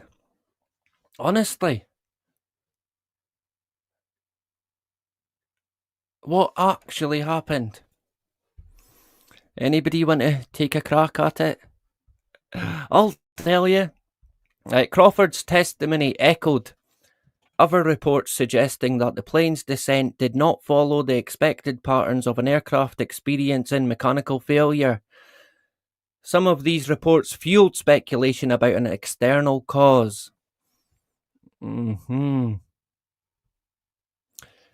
Numerous witnesses from the area also mentioned the possibility of external causes such as a missile or another aircraft. However, none of these theories were officially confirmed by investigations. Yeah. Because they just pick and choose what they want for their investigation. You saw what now? No, we don't. We don't need you with your missile theory. So the last people in the world that you would trust are the Scottish Justice Department. Let's call them that for the time being, and that's being polite. You just wouldn't. You would be making a big mistake. They are so criminal, so corrupt, man. It's honestly, some people would not even believe it, how corrupt they are. So where did we get to there? Not officially confirmed. Some eyewitnesses speculate that a missile might have been involved, given the flash and the fireball-like characteristics of the explosion. There were also claims that the aircraft appeared to be struck from an external source. However, there was no direct evidence linking a missile strike to, the disaster. No direct evidence. I don't know about that. I think the guy Dean Warwick would disagree, because going by what Dean said, police, I think they would have been local police, seemingly found on the hill, used cartridges or like missile rocket shells in a artillery gun under a tarpaulin. Seemingly, I think going by what Dean said, there were five used cartridges or shells, and there was even like a burn on the ground where it had been used. Now, whether or not that's true, I don't know. I honestly do not know. But according to the guy Dean Warwick, he got told that by I'm sure it was either a police officer or someone who was working for Granada Television at the time, who covered the incident. And they also talked about how there had to be initially there was survivors, but by dawn there was none. Nobody was survived it. And he alluded to the theory that they did not want anybody surviving. And I've kind of got to watch what I'm saying. Anything against the official theory, the official narrative, is deemed unsafe and unfit for purpose. Of course, you're not allowed to question anymore in this world that we're in. What a world, right? What a world. There could be a song in that. So where did I get to there? Another aircraft. Other individuals speculated that a second unseen aircraft could have collided with or intercepted Flight 103. The idea gained some attention during the initial phases of the investigation, but was later ruled out after forensic evidence pointed to a bomb. Oh yeah. Of course, the fragment, remember? The teeny toty tiny minute fragment that traced it back to McGrahy. The teeny wee bit of fibre from a jumper. Fucking microscopic fibre from a jumper. And then, of course, the piece of plastic they claimed was from a timer. And then, of course, they link it back to Mebo, the Swiss company, who just so happened to be next door to the Libyan embassy. Oh, fucking hell. I mean, I don't know. I mean, what did they try and say by that? The fucking Libyan embassy went next door and, oh, we'll buy a timer from next door for that bomb that we're putting on the flight. Or just go next door and get it.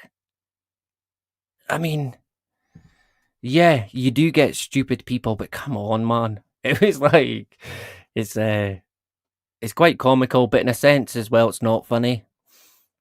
It's not funny. I mean, it's so stupid it's comical. But when you get right down to it, it's similar to 9/11, a gigantic miscarriage of justice, man. Gigantic. Enough to make your spine shudder. Honestly, man. Quite incredible. So I want to talk a wee bit because, I mean, we're talking here 1988, right? Don't get me wrong, it's not yesterday. It's not today. But it's not, I mean, it's only just, you're talking shy of 40 years. What, I'll be 38 in May. So, soon be 40, man. Not good. Not good. Not good. Hey, let's just pretend that I'm not. Let's just pretend I'm not. Now I'm going to be 21 in May, so it's all good, right? It's all good in the hood. So we'll jump to CCTV if I can work the screen, and thank you to everyone for jumping in tonight. Much appreciated. So no CCTV? Question mark? Yeah.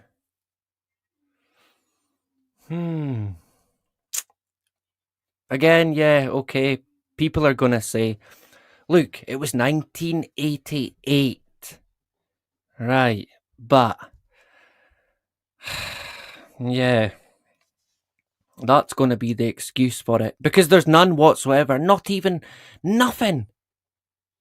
Not a thing. Nowhere. Do you know how, like, in 9/11 they had, we've got a wee bit of CCTV here and even in the airport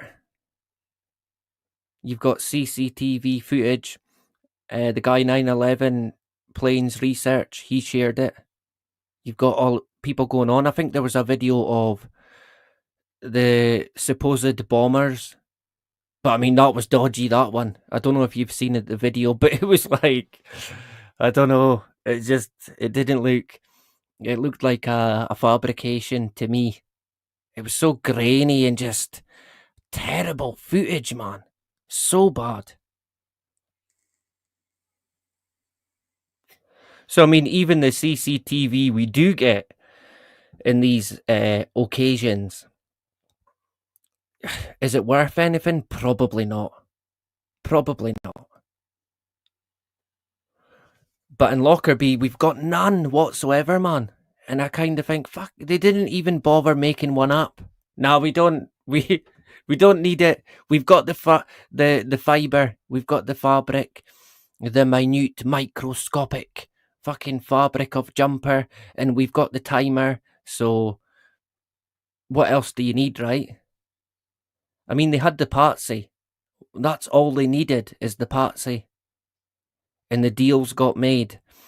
And I'm pretty sure McGrath, he knew he was innocent. But for some reason, McGrath, he done it. He agreed to the deal. He agreed to it. I'd imagine Libya had had something on Gaddafi. Not Gaddafi, Megrahi.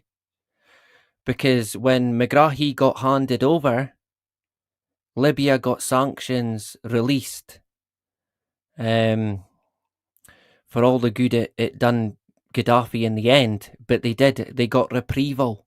Even though they had to pay compensation, it was worth it to get, because at the time Libya was being sanctioned by the UK and America quite in quite a big way, especially when Lockerbie happened. So a deal got put forward. You give us Megrahi, we'll take the sanctions off, and everybody's happy. And to the average Joe, they probably, the people who do, well, they don't look past their nose. They don't look any further than than that. To them, there's nothing to see at Lockerbie. Done and dusted. Megrahi done it. Got released. What is there to see? But as soon as you look into it, it's pretty clear. Megrahi was a patsy. A cover-up took place. And the chances are it wasn't even a bomb that took it out. I mean, even that's up for debate. Honestly, the stuff that gets carried out by people in so-called high places on their own people is absolutely eye-watering, man. And it's painful to think that the anger, any anger against it, is always directed in the wrong way. Do you know, similar to like 9/11, right? Fucking people wanted to go to war the next day. Let's get them! USA! USA! Signing up to the Marines by the fucking bucket load. Seeking revenge. I mean, should I tell them or will you, right? A lot to learn, some people. A lot to learn. I mean, we all have, but some people are going to be in for a gigantic wake-up call, man. Gigantic. And it's going to be a hard pill to swallow when the penny drops. Let's put it that way. There was another bit I wanted to cover. Now I can find it. That's so annoying.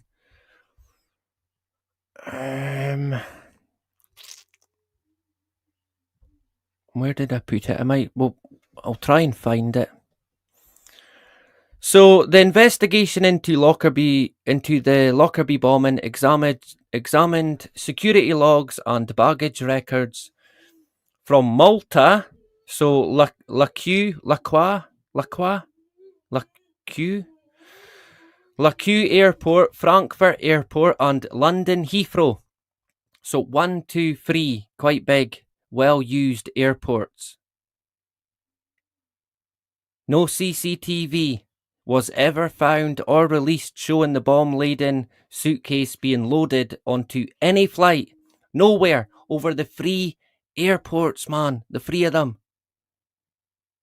Authorities believed the suitcase originated in Malta, was transferred in Frankfurt, and then loaded onto a Pan Am Flight 103 at Heathrow.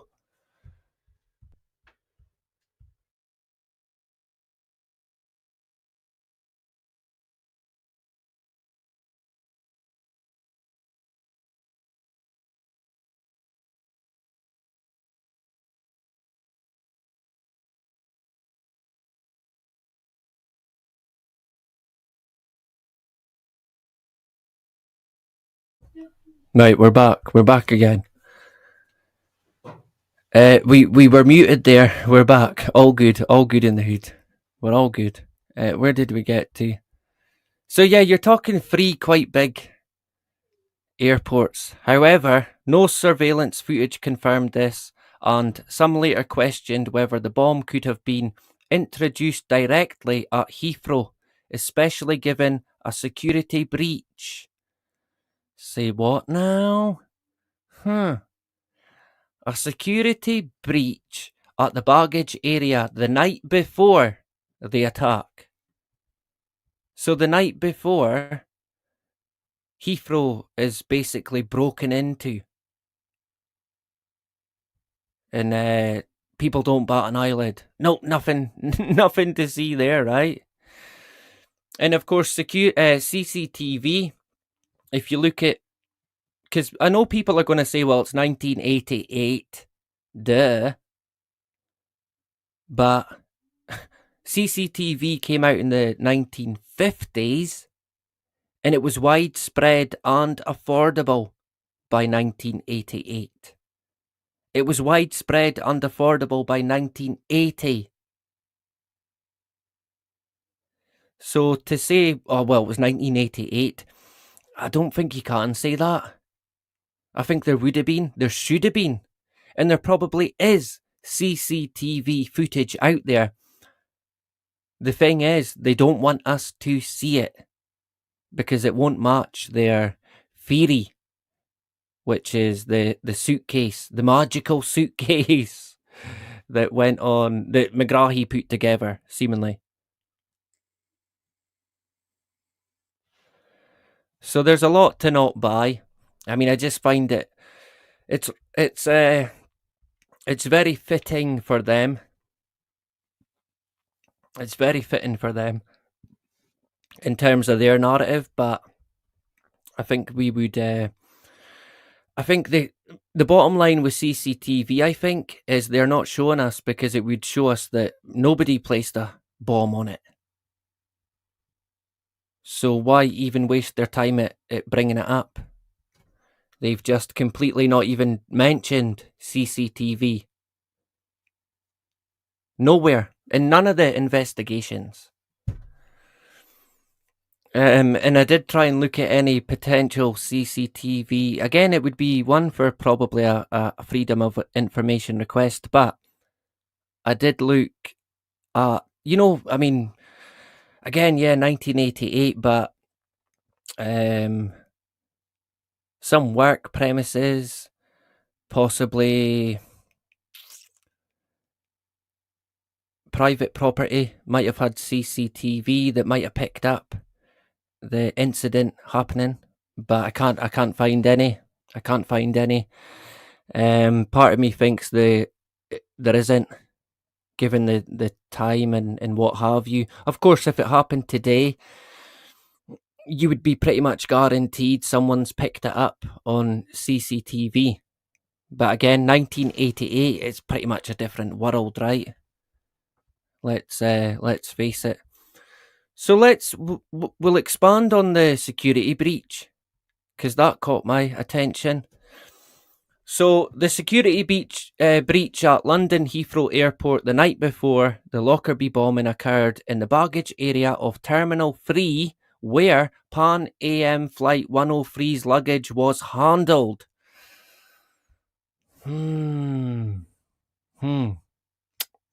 Right. Well, that is intriguing. On December 20, 1988, at around midnight, a padlock on a security door leading to the baggage loading area was found broken. The breach provided access to the airside area, meaning an unauthorised person could have entered the baggage handling zone. A Heathrow officer, Ray Manley, reported the breach but stated it was not fully investigated at the time. The discovery was not initially included in the official investigation, but resurfaced during later inquiries and appeals. Yeah. The breach led some experts and defence teams to question whether the bomb suitcase was introduced at Heathrow, rather than arriving from Malta via Frankfurt, via Mars, via Jupiter, via Pluto, as the official version claimed.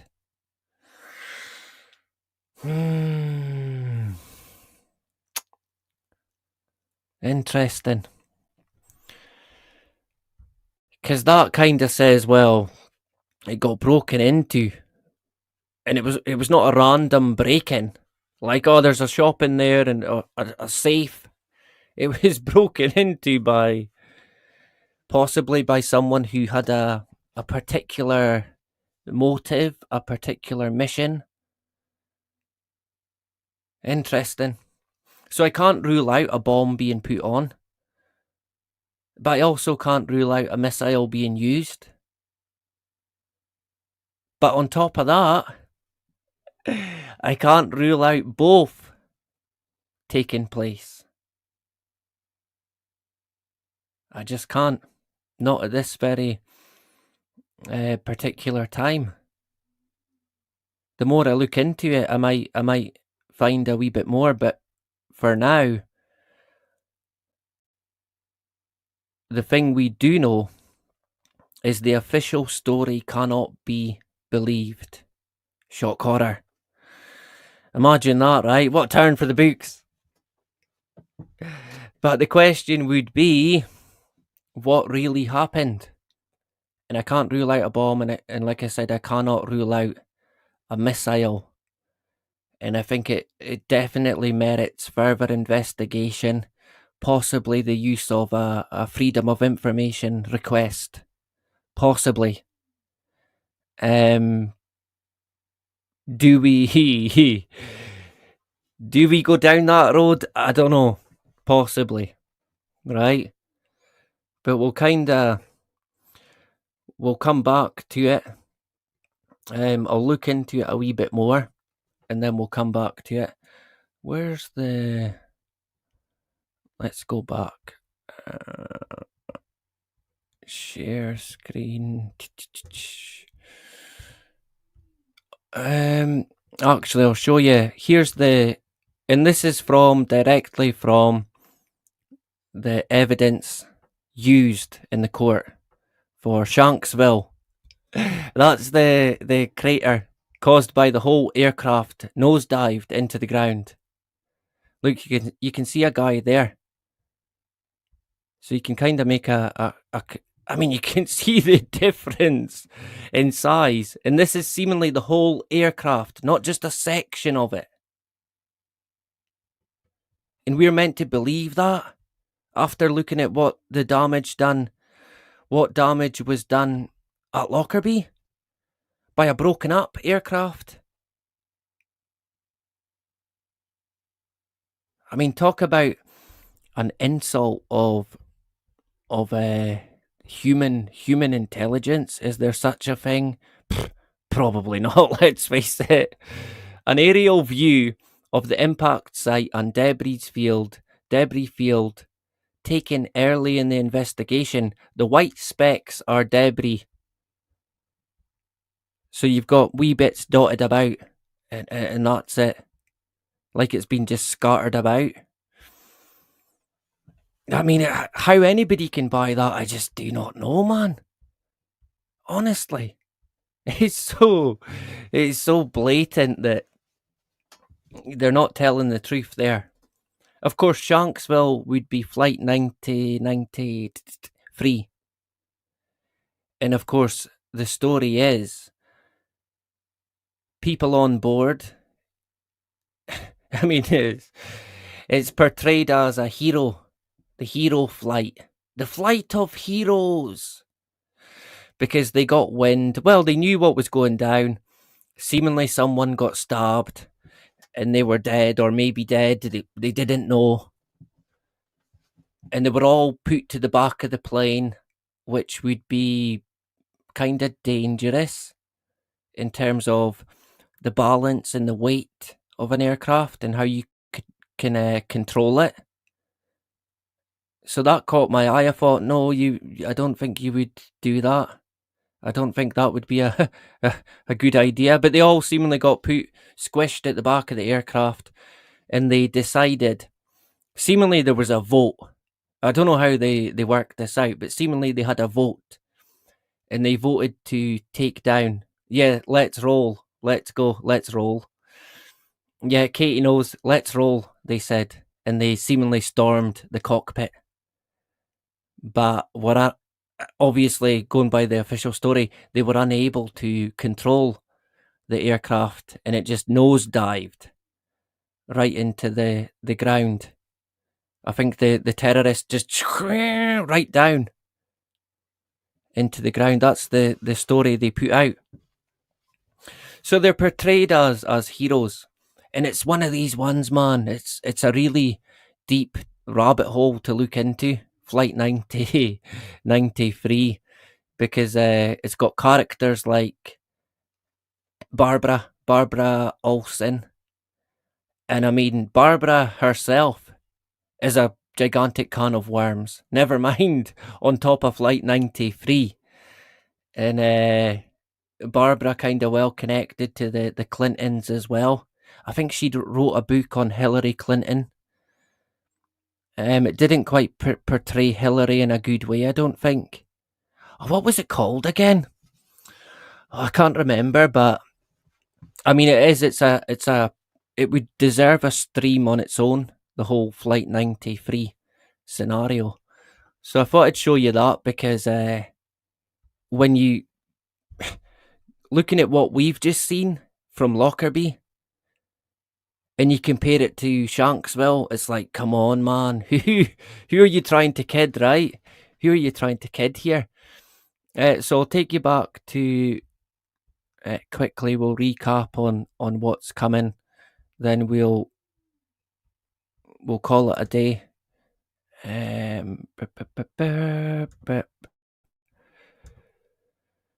So yous have been in for a treat, right? Look, I'm calling it a treat. You can call it whatever you want, but it's a treat. I don't know if you're gonna see. Can you still see my camera? I don't think you can see my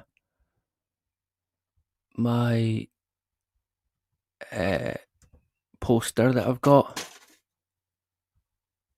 Because I've got the Truman Show, and behind me, but you can't see it, is They Live. Why has it came up like that? What have I done? I've broke it now. He's broke it. Typical, right? So we've got, let me see. I reckon we will come back to Lockerbie. When? I'm unsure. Like I said, I'm going to be looking into it a bit more. So I'll look into it a bit more, and then if I come across stuff that I think is worth a mention, then we'll revisit in the near future. But as of possibly Friday or Monday, we'll be going into back to Apollo in particular, in the so-called moon landings, and of course the book NASA Mooned America, which is going to be, yeah, I think. Oh, there we go. I think people are gonna. I mean, it's not one that's talked about a lot, but it's certainly worth looking at. And I reckon it probably will. Let's put, because it just annoys me. I think it'll take maybe, I don't know. I mean, it's me going over a book, so it's gonna take forever. It's gonna take forever. So I reckon 3 or 4. But however many it takes, we'll get it done. Then it's been covered, and then we're going to move on to the Georgia Guidestones, which I think are going to probably take us into the summertime. So we'll come away from Lockerbie for a bit, and we'll get into the NASA Mooned America. Could I quickly? We're going way off topic now. Whose idea was this? We're pretty much done on Lockerbie for the time being. Let me see if I can work the screen and find... Where's that bloody picture? I'm not going to find it now. History. Why is it not coming up? She said. I was going to quickly show you a photo from Apollo, one of the Apollos, but I can't find it now. Quite comical, but it was clearly a miniature model rather than an actual spacecraft. Let's call it that. So yeah, we'll cover the book, but I've got stuff that I can point out, so I can kind of add to it. Am I going to add to it, or am I going to be a hindrance to it? Probably a hindrance. I'll be a hindrance. So, but I mean, the book speaks for itself. It really does, and it's got good photos in it that points out the obvious, to be honest. And it comes from quite a respected, well-educated, what you would call well-educated, high IQ individual who was not fooled by the moon landings. He kind of believed it for a good bit, but the more he looked at it without the USA sunglasses, the more he looked into it without emotion, the more he began to realise, wait a minute, we've been we've been duped. And I mean, at that point, people, originally it was like the Apollo program. Okay, they had Gemini and Mercury, but Apollo, people knew about Apollo 11, and it was all about that. Even going in 1970, 1980, 1990, getting more about the space station, what they call the space station. But still spending billions, man. Billions and millions and billions and millions and billions, and just constantly taking the money away from the American, people in economy, and putting it into what exactly? I mean, people were pissed in the 70s about the money that got spent by NASA. Think how pissed they'd be today. Think how many turns they would be carrying out in their grave at the money that's being spent, even still today. And when we look at the book and the photos, do you know, honest to God, man, see if you look up the, and I mean, we already know about this, but it's funny when you do it. If you look up the lunar module, no, not the module, the lunar rover, you know, the rover, the the remote control car the astronauts seemingly went on the moon.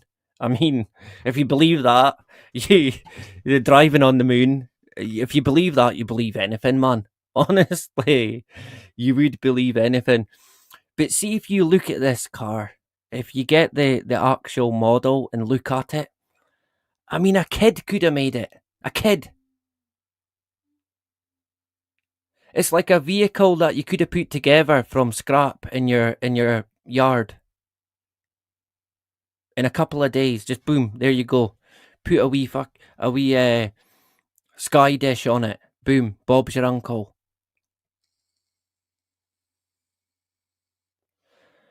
I mean, it was worse than a buggy, like a race car buggy. It was cheaper and just a terrible, terrible design. And you know, I was sitting looking at the photo of it and sort of in detail, zooming in and what have you, magnified. And I'm sitting looking at this lunar rover. And I'm thinking to myself, look at that, man. And they tried to say, I think it was $3 or $5 million got spent on it. And then I thought to myself, wait a minute, actually. I'm going to have to double check. And I was way off the mark. I'm sure it was in the region of 38 million. $38 million is what NASA claimed they spent on the lunar rover. And it looks like it got made from scrap metal in a scrapyard in a day by a kid. 38 million. I mean, what did they use the money to make it? I think in today's money, you're talking probably double that. So to give you the today's version, you're probably talking 70, 80 million for that wee tiny remote control car made out of scrap metal. I mean, it's astonishing, man. But oh yeah, they made fancy wheels on it. Of course, they designed the wheel in a particular way that it would throw the dust up. You know, like, it would literally pick dust up and then throw it when it comes back around, giving it that impression like it's kind of floating up. That was the whole point to how they designed the wheels. And it was throwing up dust that much. At one point, it broke a part of the mudguard. It broke, and they had to put an extra. They had to make a wee makeshift mudguard to put on it because the wheel was designed in a way that it would throw up the dust and make it look like, oh, it's on the moon, right? Quite incredible. So we're going to get into that a lot more. It's a wee bit different, but it's a topic we cover quite a bit, and I tend to say that it's one it doesn't really, it's not grim and it's not all these people died, but it's still one that makes me angry. Even though it's not grim and it's you're not talking about all these people died and bodies lying on the ground and up a tree and stuck on a roof and still in the aircraft seat, but it still kind of grinds my gears when you get right into it. Again, so many miscarriages of justice, man. So even though it's a wee bit lighter, expect me to be angry, probably, right? Good to see Linda in the hood. Yeah, Tower Inferno, that's right. Steve McQueen. Yeah, I think probably a bit of conditioning, predictive programming. Most definitely. I don't think I've watched the full film. Have I? It's been maybe, but it's been a long time. It's been a while. Picking interesting subjects. Yeah, the Marconi one was good.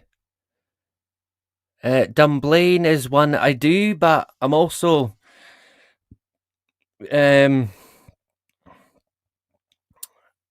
would really have to watch what I was saying with Dunblane. Because that is one. These shootings, so-called shootings, they do not let you talk about it in a particular fashion. If you stick to the mainstream, they'll let you talk about it. But if you go off on a alternative theory, they tend to come down on that quite hard because it's one that I've wanted to. I do want to look into it. If I do, probably won't stream it on YouTube. So that could be one for X or, yeah, probably X. Because it would be, it would set off the alarms at YouTube, guaranteed. So Dunblane, yeah, it's in the, I've got it in mind. It's in I've got it in my sights, but I'm going to have to be careful. Well, again, the whole point on going on to X would be so I don't have to bite my tongue and be like, oh, I better not say that. Oh, I better not say that. Do you know? And I hate that, man. I hate it. It's like, it's not a good feeling having to worry about what you're saying. Keep up the good work. Document by CIA lists several culprits, but one anonymous source. Yeah. Oh, thanks, Stephen Beard. Yeah, the Marconi one was quite good, and again, that's one we need to kind of revisit. That was certainly, yeah, it was really interesting. That was a stream I quite enjoyed, and I think Sensum would be good because he's worked for, let's say, he's worked in similar fields with companies that are a bit, a bit dubious. I mean, that Marconi, they were shocking, man. Absolutely shocking. A company you would not want to work for. No matter how much money they offered you, you would be making a big mistake. So good to see Stephen in the hood. We're gonna say good nights. I hope you're doing well. Justine, always a pleasure, and thank you for joining. Linda, great to see you. Don't sleep above the 7th floor. Yeah, probably a good rule, that, to be honest. I do think sometimes in hotels it's like, yeah, maybe think a wee bit more about where you're going to be situated, without getting too paranoid. Double checking all the, going into the hotel and looking under the bed and checking everything and what have you. Do you know, I heard someone mentioned, oh, don't use a kettle in a hotel because people wash their clothes in it. And I thought, oh no. My whole life it's never even crossed my mind as to what insane fucking things might have happened in a kettle. But it's one to bear in mind, right? I've ruined it for everybody now. But it's not to say that the kettle you've used had someone's underwear getting boiled. But you never know, right? You never know who's been in these bloody hotels these days. Let's face it. Good to see Ulick in the hood. Linda, Katie as well. I hope you're all doing well. Chilster in the hood. I hope you're doing well. Good to see you. Katie, Mark as well. Hope you're doing well. Don't forget the Space Brawley aerial. Yeah, have you seen that? Have you seen the?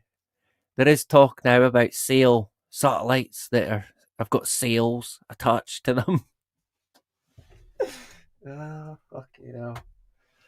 Oh man, quite funny.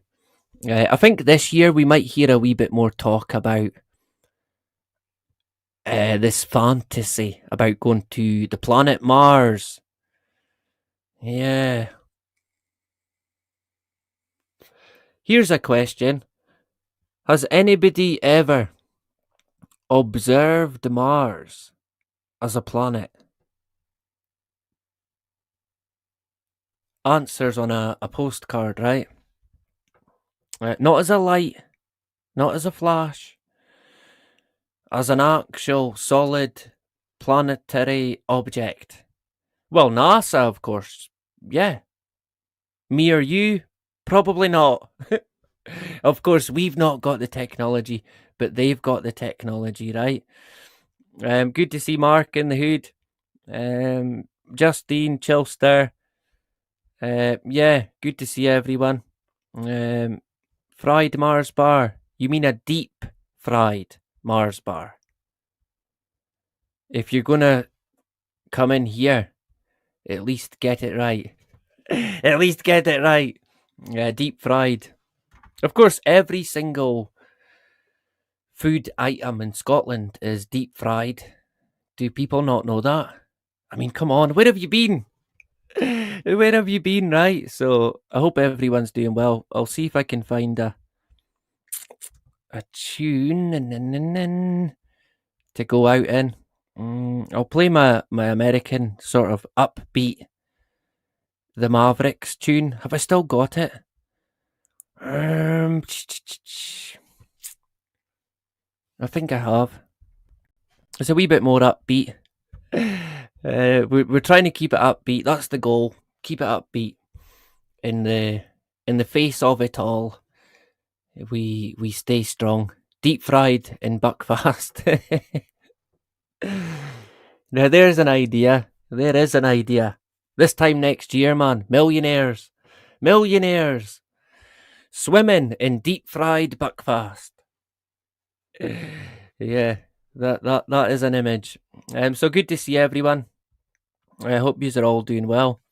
Like I say, no fear. Don't do it. Keep going. Do what you need to do. Nobody gets in your way, man. Nobody. Just don't let it happen. Do what you need to do. Get out there, enjoy yourself, and like I always say, no matter what, no matter where, do not comply. And that is about it. Bye-bye. 2, 3, 4.